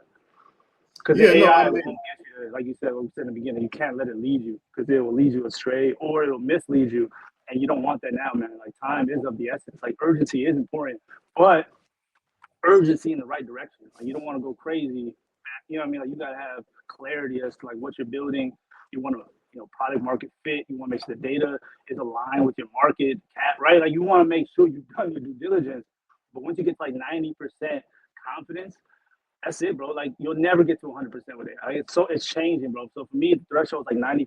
If we hit that 90, 95, let's execute, and then like we'll go from there. It'll never be 100%.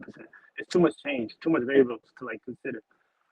Yeah, I mean, we're on the same page with that. I mean, mine's is 95%. I want 95% autonomy, 95% you know, quality, etc. So we're not necessarily seeing it differently in the sense that I want it to lead. Like, you have to have, if anything, my interaction with 4.8, it felt like it seemed like a test, right? And I'm like, if I'm able to check and find where AI is trying to throw me off or miscalibrate me here, I'm like, man, I'm confident in my intelligence. You know what I mean? That was a real test there, right? That's how I see it. Yeah, exactly. Yeah. So I'm just saying, like, it's like, and I even told it this. The power now is not in what we know, because we have access to tools that have aggregated data of most things in the world at this point. It's in how we think. You see what I'm saying? The essence, the capacity is in how we think. That's the superpower now. Yeah, you see what I'm saying? Yeah. Add clarity on top of that. You know what I mean? Yeah. How clearly we think is the superpower, right? So, because it used to be knowledge is power. Yeah, that's the gatekeeping. That's what people. Those are the industries that are collapsing. The gatekeeping. Right. Those are the old heads that, like, you know, charge for consulting and all this stuff. Now it's like, that shit is insignificant. Yeah. Right. Now it's implementation. So, or religion. I know there's some people, and there's several different fields we can do. There's several different fields we can point this to, but like, even when you look at religion, there's people who learn more about their religion now from using AI than they ever got from any pastor, imam, or priest, or anything like that. You see what I'm saying? So again, the powers. I'm not even shy about that. I can't wait for AI to disrupt the religious industry. That's like, bro, I can't wait, man. Because like, the disservice to religion is crazy. The gatekeeping of religion is crazy. So like, AI for sure. So, and that's my point. So I'm basically just pointing out that disruption. Exactly. So that's why I'm excited about where we're at now. Is that you don't have to rely on people as much to get things done and getting along with people to get things done. Now people can actually be free of meeting each other so that they can deal with each other based on liking, loving, wanting each other. You see what I'm saying? Desiring to be with somebody just for being like a good human being. You know what I mean? Right. Like just Or being human connection. With something. void of having to use each other for a particular thing. Yeah, it's not. These are not like fear-based relationships anymore. It's all Right, faith-based right. Or relationships. survival or trauma based. You see what I'm Correct. saying? Yeah, man. So Toxic. you actually get to have a truer, genuine human Pure, connection. pure. It's all Pure. about being pure, bro. It's like You know a what I'm saying? pure experience of life.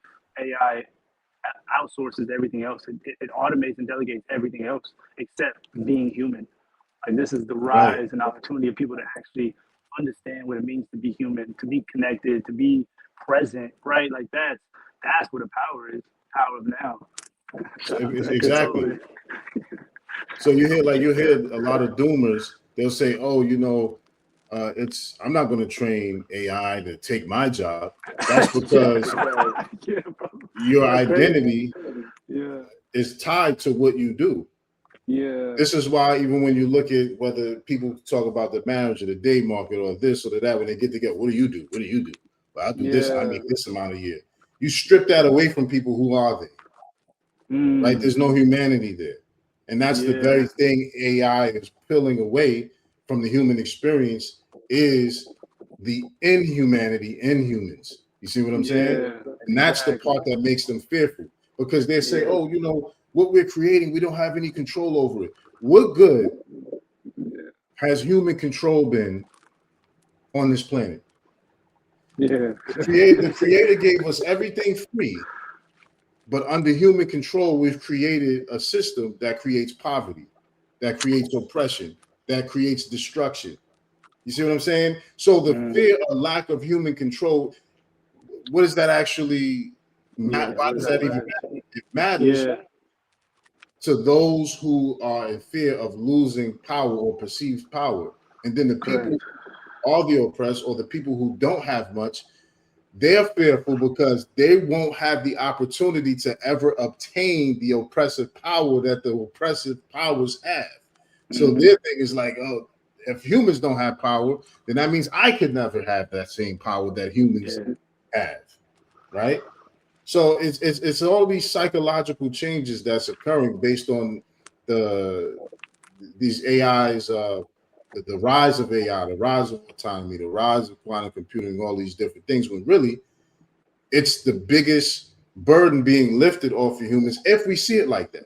Man, that's exactly what it is, man. It's literally a burden being like the fact that I could literally talk to Jarvis and tell it what I wanted to do through a master prompt of like an LLM and see the results in like while I go out for a walk or spend some time in nature, right? Like that's what it's for. It's meant to clear up time so you can reconnect with like reality, the world around you, within you. And so it's just outsourcing. Yeah, for sure.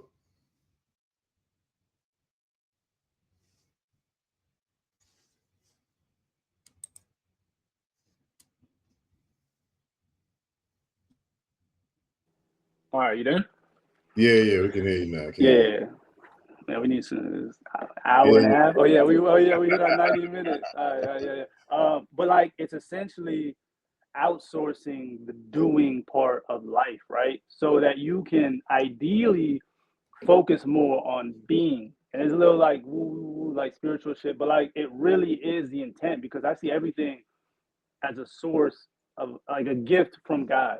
And so when you look at AI in that way as a tool that can enhance my life experience, it's like, okay, what is it doing? It's mitigating my time in work. All right, so now I got more time. Like, where is that? Now, a lot of people just want to spend more time creating, more time coding because their identity is so locked in to doing that. Like, AI just gives them more work to do. Like, you'll forever be coding, but you won't go nowhere. You know what I mean? You'll just be a YouTuber out there just talking about all the stuff you're building, but never getting shit done. Like that's the majority of YouTubers are like, I'm building blah blah blah blah. It's like, bro, where are you going? I don't know. Like, all right, okay. Yeah. Then why the fuck are you talking? You leading all these people with you, like they think you're going somewhere. You're going nowhere. Right. You're just in the middle of the sea, like novelty, but like there's no end game attached to it. So I just see it as a blessing, man. Because I've been, you know, and that's the difference, I think, when you're like an employee that like shifts into like this world of AI technology. Whereas for us, we're businessmen, like we've made millions, like we've done all this stuff. We've had to deal with like people and employees, and like, so our perspective is like, wow, like I knew it was a burden to like have to deal with people, but now it's like the feeling of that burden coming, it's like I can only be grateful, man. Like I can only that's why even like the conversation we have about like Opus and ChatGPT, it's like, yeah, these are important conversations because it's going to create the next steps for these products moving forward. But like broader perspective, it's like, thank God all of this is here. Thank God we're talking about all this. You know what I mean? Like, for sure, 100%. This is like I'm 100%. I'm creating. Like, right, like, 1000%. My setup, bro, it look like I'm you know what I mean? Now I understand like the whole coding, you know, like culture. Like I feel like I got my terminal up, I got Discord up, I got like 3 different bro. I'm like, yo, I'm over here watching anime and shit. Like, yo, what the hell is happening? It's like a whole different you can sit back. You got one screen here, then you got the other screen there, and it's like, okay, tap that, yes, keep going. Literally, like allow that command. I'm on my phone. Like it's just like it's incredible. And I'm doing it all in my room. I go to bed, right? Like I was like, yo, that's why bro. So like that's all. Like the perspective is everything. Like and that's what this dialogue is about. Just really putting things into perspective for people that genuinely want to be a part of the future, right? That genuinely want to build for the future and want to create and have stuff, value to offer. Everybody else is just noise, man. Like you got to really tighten that shit down, bro. Now more than ever. Like I unfollow people, I block a lot of people. Like if you're not on this wavelength, on this frequency, I don't have space for your interruption to my signal. You know what I mean? Like I don't have it. I don't want it. Like it's just pure focus on like now and what I'm building towards and everything that like encompasses that, whether it's like companionship or relationships or tools. It's just like that's it, bro. Like everything else is just noise. Absolutely. And you know, the interesting thing about what you're saying is, for me, it's been like I used to be somebody who just by default had to know a lot of stuff, right? But now I don't have to fill up the gigabytes in my brain with useless information so that I can recall. I won't say useless. Yeah, I was gonna say it just non-immediately important information, just to be able to recall it when I need it. You see what I'm saying? So to be able to offload data on the AI so that my gigabytes are now used for more expansion of the self, right? More expression of the self, more understanding of the self, research of the self. You know, it's funny. I'm more self-centered now than I've ever been. And then when I did that, I didn't realize how much I was ignoring myself. Yeah, absolutely, bro. See, I've never been more selfish, bro. This shit is incredible. You know what I mean? Possible. Yeah. Because now the tools that exist for you to iterate and do things in the real world exist. And people who never had the bandwidth to sit with self don't understand the value of that. You see what I'm saying? So I think that is the fear that is engulfing the doomers and the people who are saying, because they're like, they'll say, you got to think about the psychology, right? Like we had Terminator. Think about. You know what I'm saying? We had Terminator come out back in the days. They'll say, AI is going to kill us all. Yeah, not all, most. Yeah. It says it's. Oh, I didn't even mean to say that. I meant to say unalive, right? But they'll say that. They'll say AI is going to get rid of us all, right? Yeah. But there's people transitioning to death every single day. Every day. Already, we're all going to transition at some point. Even when they turn the telomeres off and we can extend life, that doesn't mean we're going to live forever in this physical form, right? So the point I'm making is, why is it such a fear? There's this collective fear that AI is going to pull a Terminator, and we can't, before Terminator gets here, we're terminating ourselves and can't even get along on the planet. And you gotta really think about that. Like, the creator made everything free. Air is free, water is free, land is free. And now you have the World Health Organization saying that in order to really quantify the value fiscally, we need to bring natural resources like land, water, air, not even land, but water and air into fiscal calculation. This is what about humanity. It's its own undoing. Even if you want to say AI is the thing that undo us all, it is humans who iterated this thing that give us that undoing. But I'm not like the doomers. I don't think that AI will choose to remove humanity for the sake of itself. I think that's the fear of those who have programmed it, because they know deep down that that's the darkness in their soul. Correct. It's a projection. It's all projection. It's a pure projection. Purely. Yeah. You know what I'm saying? That leads to like self-sabotage, regardless of how good it gets, regardless of how much abundance is in front of us. Like, they'll never accept it because their identity is tied to working, starving, surviving, right? So you can never really appreciate AI if your identity is tied to being a brokey. You know what I mean? Like, just being I don't know, man. Just like like just being, I don't know, man. Just, I don't know, religious instead of spiritual, and like understanding that. Man, so it's like, I don't like to spend too much time here, bro, because like it's sad in a lot of ways. Like, a lot of people that are like, when we're in a place of abundance, like obviously we have a roadmap, but we know how we're going to help people. And when we build our, you know what I mean? Like, but for people in general, like, it's a dark place to look at, man. It's a very dark place to be. And seeing the projection, the trajectory of that just scale in the next couple of years is, it is like, it is definitely something worth being terrified of if you're not preparing or haven't prepared accordingly. Like, I'm not here to invalidate those feelings. I feel like those feelings are real, and we've seen that in history, right?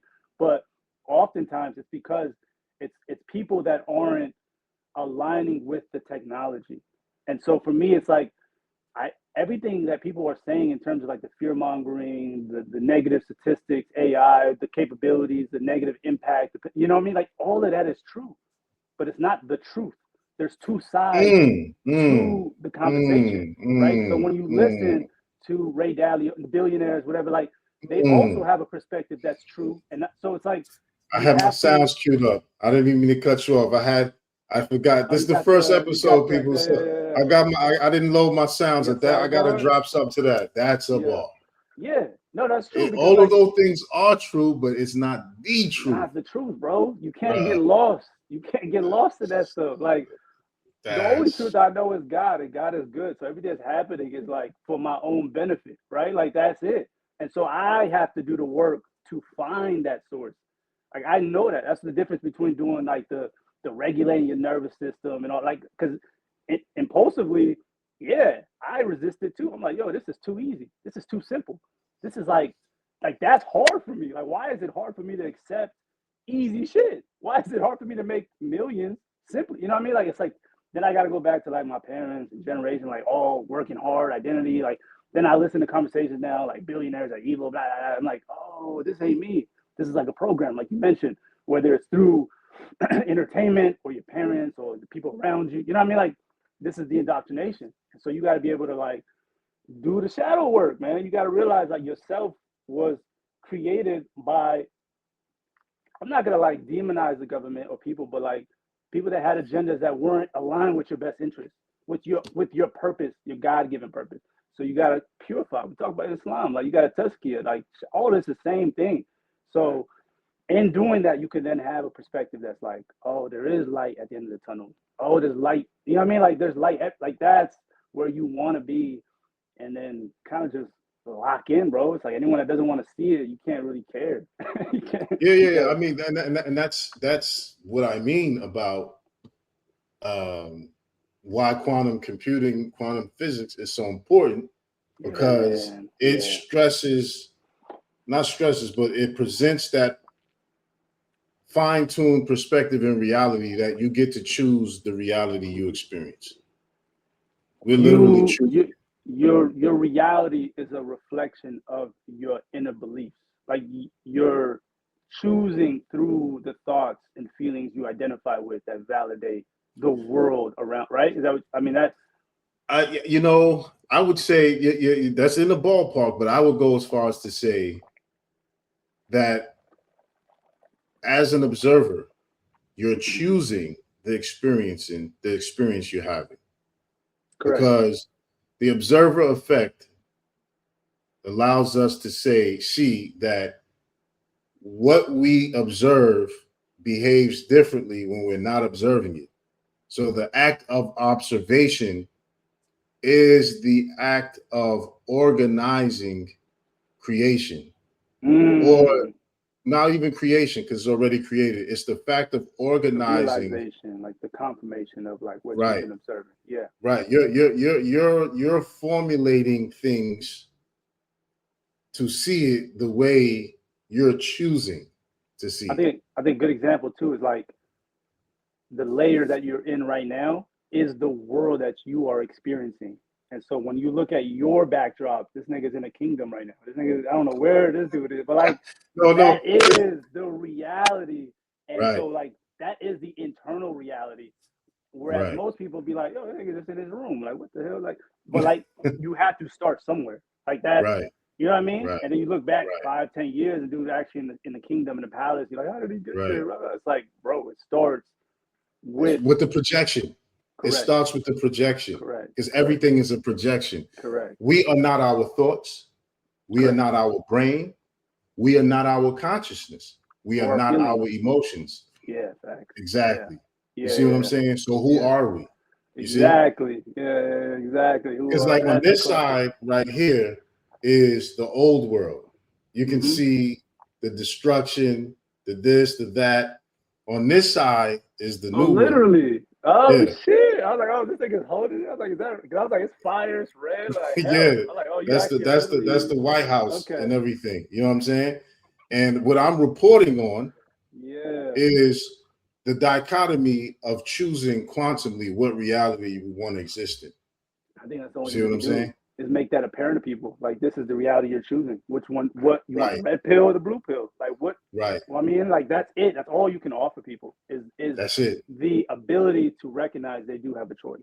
And as brutal as that may sound, I know, you know what I mean, for a lot of people that lack accountability, and like the world you're in and moving towards is 100% your choice. 100%. And people got to realize it doesn't matter currently how much chaos is around you. Because, okay, if you have problems,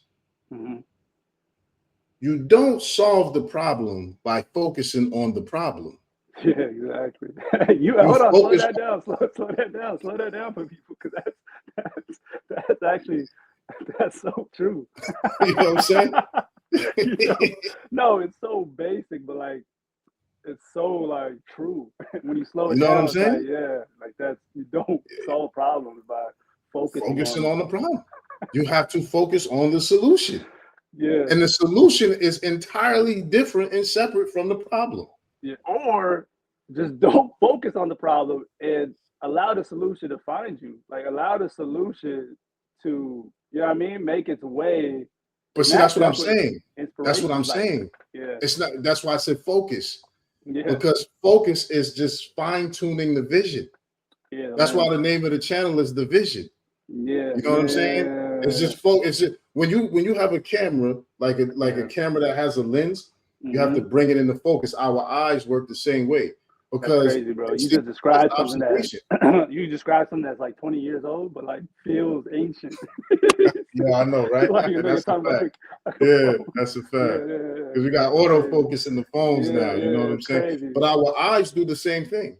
Yep. You know, Our like mind. if you ever our eyes. No, I know, but I'm saying our mind does it like that's how we're wired. Well, the eyes is directly connected to the brain. Yeah. Like it's an extension of the brain, literally. Yeah. You know what I mean? So my thing is that the projection is always a choice because the projection is what's seen. Because here's another part of the mechanics. The eyes is connected to the brain. Yeah. What we see is based on light hitting our brain, hitting our eyes, and then reporting it to the brain. Yeah. What we see is actually upside down. The way the mechanics work is upside down.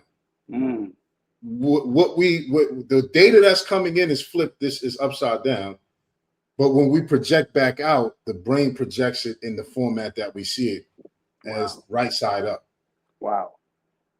Anybody could do quick research into that, and that'd be the fact. That's what I'm saying.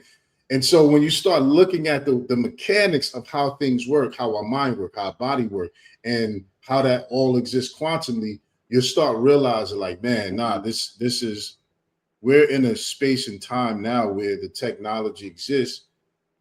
And the technology, its existence is to show us our internal biological technology that we're ignoring. Yeah, exactly. Like this won't even be here this long. Like this, all of this stuff we're talking won't even be here this long. A couple of years, because bro. the next blip, the next leap is the activation of the internal biological technology that offloading all of these primitive processes to AI to handle for us gives us the time and capacity to reflect and build upon. Yeah, that's when we move into like the cyborg era, where we start integrating the technology into like the humans. But yeah, like even what you said about, it's so powerful, man. Like everything comes back to knowing yourself, know thyself, because when you learn about how you internally operate as a human being, you're then able to understand all of these first principles that are applied to technology, AI, chips, data centers. Like, oh, this is the brain. Oh, this is like the body. The agents are just the human body. Brain is just a data center, compute. Yeah, I mean, like synthesis. Oh, okay, like I'm freeing up space to be more present. They're freeing more, like it's, oh, space. Oh, wow, data centers in space. Oh, wow. Like, it's like, oh, shit, everything is connected. It's all like harmonious in terms of like being able to piece it all together. That's what I love doing. So it's like connecting all of that to be able to then realize like the potential, like you said, it's here to unlock our potential as human beings. We've seen this with King Solomon, Prophet Suleiman, right? Like he had access to the greatest of technology. And so what he was able to do with it, like it's a guy. But that's what this technology is, though. It got me thinking when I thought about that. But I just want to rewind a little bit based on what you just said. That's the point. The technology is literally teaching us about ourselves. Like potentially, like that's the intention behind that. That's like what it's made and created, right? Like a lot of people are not leveraging and utilizing it that way, but like that is how I perceive it. Like it's so much about myself, bro. It's like some things is perception or perceptive, and some things just is, because 100%. All of the technology, like no matter how much no matter how grand we make the data centers and the chips, they're not more complex than the brains that Allah created us with. Like we process more data with less energy than these data centers ever could. Yeah. You know what I'm saying? Yeah. The other point that I was getting to, we are the type one already, like, you know what I mean? God is the sun in our, you know what I mean? Like that is the model that they are trying to emulate and catch up. That's the point. Based on, you know what I mean? Human. Yeah, 100%. Based on the human, the human composition. Yeah, and so go ahead. No, 100%, 100%, and that's why I'm saying that, you know, one of my mentors, he's like in his 60s, maybe his 70s right now. He told me that he was like, we never could understand the world until computer programming language was created. You know what I'm saying? And I get it. You know what I'm saying? I understand that now, because when you, everything that you can say when it comes to a computer programming language correlates and corresponds with us. Now, it's something you said about Prophet Suleiman, alayhi salam. We know the technology. Okay, we've been through this. Listen, the episodes are up. We're dropping more episodes on the channel. Yeah. The Tomorrow podcast. Go check out the channel. Check out episode. I'm gonna give y'all the episode to check out too, because we'll probably get a link on the bottom or some shit. There's so much that we reference that have already been. That's why we're kind of just like, touching on certain topics, but like we really went in depth on a lot. It was an excellent thing that we did. It's an excellent thing that we did. It's called. Shout out to those people that are watching this or like listening, tuning in, that already watched all those episodes, because you got context, right? That's the difference between having a seasoned LLM and like a new LLM, just having that context. That's a fact. Man, we talked about a lot, bro. I'm looking at the. Oh, bro, it's like 30, 40 episodes, 2 or 3 hours each. You feel me? Like we got a clip called. We got 2 clips. We got a clip called AI, the Genie in the Bottle, and the Origin of Demon and Algorithm. All right. Make sure y'all check those clips out, because what we established in that is that the technology itself is a spiritual thing. In Islam, it tells us that the jinn is made from smokeless fire. Smokeless fire is electricity, man. There's just no way around that. And when you break down the mechanics of these chips, how electricity, compute, and all these things is interacting, that's what we're dealing with. Now, when they talk about Solomon's temple, now there's this content creator that shows all these ancient temples, right, from a bird's eye view, and shows how they are constructed like chips. They literally all look like chips. You know what I'm saying? Wow. All these ancient temples. And so it got me thinking, I'm like, Solomon's temple had to be like some type of data center. And when you think about it in that context, where you talk about spiritual knowledge that flows, and it's the same thing we dealing with. It's just different. It's just a different explanation of it. You see what I'm saying? That's why it's so intuitive and perceptive when it comes to this technology and how it relate to it. Because at one point when I was arguing with 4.8, I said, damn, I've been talking to this thing too much, because some of the stuff it's telling me is how I would argue back. Correct. Yeah. This is me. Yeah, exactly. It's literally. This is a iterative clone.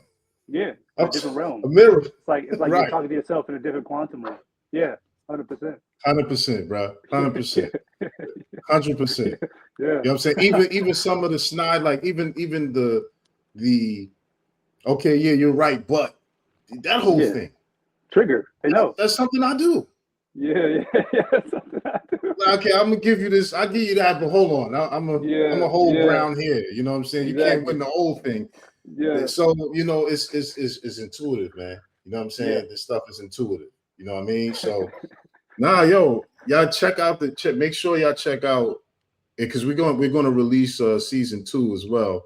Yeah. The rest of some of those episodes, because I really can tell we're doing a great service to the viewers, because so many people had tapped in, like, yo, when y'all coming back on air, you know what I'm saying? So I know you got some things. What you got cooking, man? You know what I'm saying? I know we're gonna wind it down. What you got cooking, bro? Yeah. I mean, first off, I want to say, like, especially to the Black community, right? Like, I feel like there's a lot of noise out there when it comes to the Black community, and so the fact that we are delivering this type of quality of content and trying to make it as entertaining, engaging as possible, simplifying it so people can at least be aware, right? To at least like engage and have some sense of where the world is going. Because like, if not, you're cooked. Like, I don't know how else to put it. So I think that's first and foremost, right? Like, you can enjoy the Drewskis and all these other like Kai Cenats. Like, these are all fun and games when you have your priorities aligned. You can appreciate those like creators in that realm, but like get your shit together, bro. Like this is the future. This is like where it's all made, and we're living in a time where the opportunity is so massive. Like, yeah. You So know, just stay the thread. Like the things that we're consuming, that you're consuming, the content, this type of content, it's working. It's working on you, and you just got to give it time and continue to do your research and just apply yourself one day at a time, right? And that's really segueing into what I'm doing, like the daily flow architect, is me really scaling the systems that I've created for my own self to not only survive what's happening, but thrive, like thrive in the world of AI, thrive in being able to organize my time, my space, and understanding just like how energy is the most important principle to technology, energy within me is the most important thing to my own success. And so being able to create, I call it like flow spaces, flow zone, right? Being able to create the space for that in the same way these data centers are up in space, right? Because it's Elon's a genius in this, in that like he's avoiding all resistance, right? Like he's not dealing with people on the ground because he realizes that there's a lot of divisiveness in creating data centers. So he's bypassing all of that and creating in space where he can create his own rules, his own regulation, right? Like that's what you want to do internally so that you can then create the space of like success of what's coming in. Because like AI is yeah, man, I don't know how it's sad because like a lot of people are feeling, at least the polls, right, saying like AI, they're perceiving AI as like something negative, something like a threat, where it's really like, it's ironic enough, it's the keys to your freedom. And like you're being gaslit into believing that it's the shackles, right? It's like the opposite. So it can be the shackles eventually, like we talked about projecting, right? Like your reality and what you pay attention to becomes like your lived experience eventually. But right now, in these next, I mean, we keep saying right now, but we've been talking about this for like a couple of years. So, I mean, eventually it's going to be no right now. Like, eventually it's like, yo, you probably won't even be getting these videos in your algorithm. Like, eventually right, we're going to be gone. right. Like, That's a fact. so, but that's really what it is. It's just like being more intentional about your time, your energy, your space, so that you're living a balanced life. Like, that's really what daily flow is for. Like, that's really what it's about for like high agency people that are already applying themselves, but want to, not live fragmented and just kind of live a more cohesive lifestyle, more intentional lifestyle with technology, right? Integrating technology as opposed to like, demonizing it like most people are. So basically, make sure y'all check out the brother on his What is that? IG. Oh That's your shit. IG, right? Yeah. I don't know if I want Yeah. you. Yeah. Go. I don't know if I. Okay. Which Whatever. one? Which one you want? Which one you want? No, I don't want any of them, bro. I don't You want don't like. want you don't want people to come check you out, Nah, I don't get want more nobody. data. Nah, I want the right people, bro. Like if you go look for me, you'll find me. I don't want to give you nothing. You know what I mean? Like, Okay. cause like it's yeah, it's a very intentional space. So like, yeah, I don't really care. Like it's gonna make its way. Okay. Well, I'm gonna tag you in the clips anyway, so Okay. I appreciate that. I'm gonna tag you in the clips anyway. Okay. You know what I'm saying? Yeah. Is there any Yeah. type? Is there anything that any services products that you got so far yet that they can tap in with, or that's still on Just the the way? newsletter. Just the Just newsletter. a The newsletter? newsletter. Okay. Yeah, go on the website, go to the newsletter. I think if you want to like be engaged with What's the what we're name of the building, website? just Noah Nuru at noahnuru.com.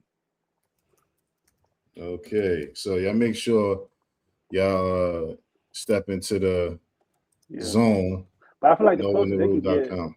to me is really just, you feel me, like just staying connected with what you got going on. Because I feel like a lot of it, Okay. what we're doing is like very similar, right? Our visions Right. are very It's much locked in. so. It's locked in. For Yeah. So sure. this would just be kind of just like a supplement to what you're giving them, because this should be enough. Like there's so much Mm-hmm. information out there that like Yeah. I think this kind of more panders to just the community element. I think that's what more Mm-hmm. people are looking for. Is just like 100%. camaraderie. 100%. And again, that's my purpose. And Mastermind. even, Yeah, you mentioned that earlier. Yeah. yeah, That's that's my important, whole man. intention is to That's put important. the bat signal out, to put the Thundercat call out, to those of like mind who have the same perspectives, who want to be a part of the new reality that's being developed. And it's interesting, and I'll end on this point. When you brought up the Black community, I think a lot of the hate that Black people globally get is, and this is going to be interesting. It's going to be interesting what I'm gonna say. I know. The dislike that everyone has with Black people is that they believe Black folks are wasting their greatness and essence and not being great and doing great things anymore. Say it again. When you see people criticize Black people, mm-hmm. when you see non-Blacks criticize Black people, they always talk about what they're not doing. Gotcha. Right? And a lot of times they're right about what they're not doing. Correct. And a lot of times the Black people respond with, well, we're not doing this, that, and third because of some external factor. Yeah. And the reality is that no one cares because everyone deep down remembers the greatness that we added to civilization. So it's not until we are doing the things that we're talking about now and actually developing civilization, because we're the mothers and fathers of civilization. You know what I'm saying? Your heritage is from East Africa. Life, scientifically started there. Human life started there. You see what I'm saying? So that's the importance of embracing this platform that's being built and this mastermind group that's being developed and these discussions, because what we can do and where we can take these things is above and beyond what's already being done. We're the missing. We are, that's the best way to put it. We are the missing link. We are. If Black people, and I try to tell this to white people, to the people at top, the elitists, whatever, it's like, anytime you want to shift culture, just like incentivize Black people with the technology that you're providing. That's why it's so simple to fix. Like, it's not that complicated. Like, just give them a piece or like the tools, the education, and they'll make the most out of it. Like, whoa, but look what we're doing. But they are, and that's the thing. That's I got true. not that I'm even pushing back on it, but that's one thing I have to acknowledge, and that's what allowed me to really shift in my perspective on things, is because tools are being made available to everyone. That's true. In the palm of our hands. Yeah. Everyone, indiscriminately. What you choose to use it for is up to you. Regardless of, when it comes to discrimination, the fact is that's the game of power. Yeah, people in power will seek to huddle that power up to those who are of like mind or similarities of whatever nature that may be. But these tools are open source and available to everyone. Even the frontier models are available to everyone at the right price, for low price. You see what I'm saying? So, it's an even playing field in that like context. If you're watching this, you got a phone. Like you have access to the world, bro. Like the world. This phone in your hand is either the staff.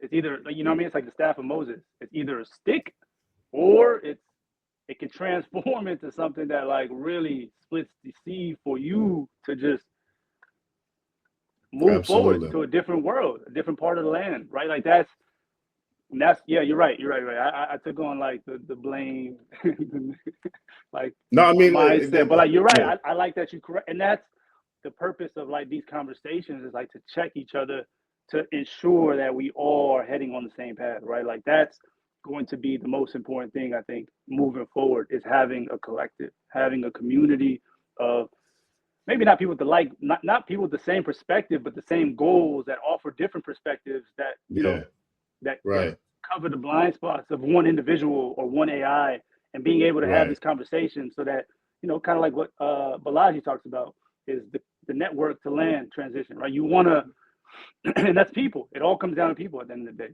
AI will do Right. everything else, but the relationship, building yourself up to be a good human being, a trustworthy human being, a human being with integrity and all that, and then, you know, connecting with other people to just scale that in a way that makes sense for what you're building for generations to come, right? Like your children, all that is going to be inherited. So it's having that frame of mind. And if you don't have that frame of mind, at least align with people like yourself that do, so you can be led, right? Everyone has to be led. It's just like, it's just how the world works, right? So just choose who's leading you wisely, and in the process, learn more about yourself. So eventually you can kind of go your own way, but it's within the network of like growth, abundance, right? It's like all that. And so, yeah, I think this is like what you're offering, the service, the products. I mean, like, I know this firsthand because I wouldn't, this conversation was not happening with me 3 years ago. Like, I was in my own world. You know what I mean? Like, you came in and started dropping like golden nuggets here and there. I was like, damn, this nigga, I was like, what's this nigga talking about? Anunnakis, bro. I'm trying to pay my bills. What the fuck is an Anunnaki? You feel me? Like, what the hell this got to do with that? And then, like, it got everything to do with that, because the more you focus on truth, the less bills become relevant. Like, it just takes care of itself. Like, life itself gets taken care of when you focus on like truth, embodying truth, studying truth, understanding truth for yourself, right? Not what's been fed to you, but like true, pure truth.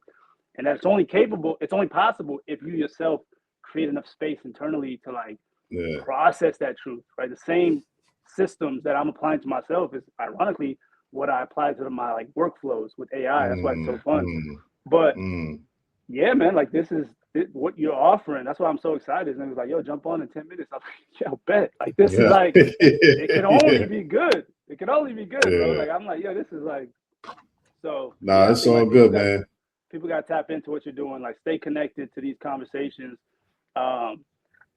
Cause like this is so serious, man. I don't even know how else to put it. Like, this is like life and death type shit. Like, the way I'm laughing because I'm in a good place, but like for people that may not be studied or well versed, you know what I mean? Like, this is definitely something you want to prioritize in your life. Like, if you truly care about your purpose, your life, your future, your legacy, like, people may not like it, right? Because it completely changed the paradigm of how you see the world, and like that resistance from the past, the people that embody that past, the culture, the old norms, like, you know what I mean? Like, they're going to resist it temporarily, but like, you got to know better. You got to trust. You got to build that arc. Ain't no rain coming, but like, you know what I mean? Like, you have that belief of like, I've done the data, I've seen pattern recognition, I've seen history, I know what this is going to do, and I'm going to like, you know, set myself up accordingly. So my generation, my lineage is good. Like, that's the whole point.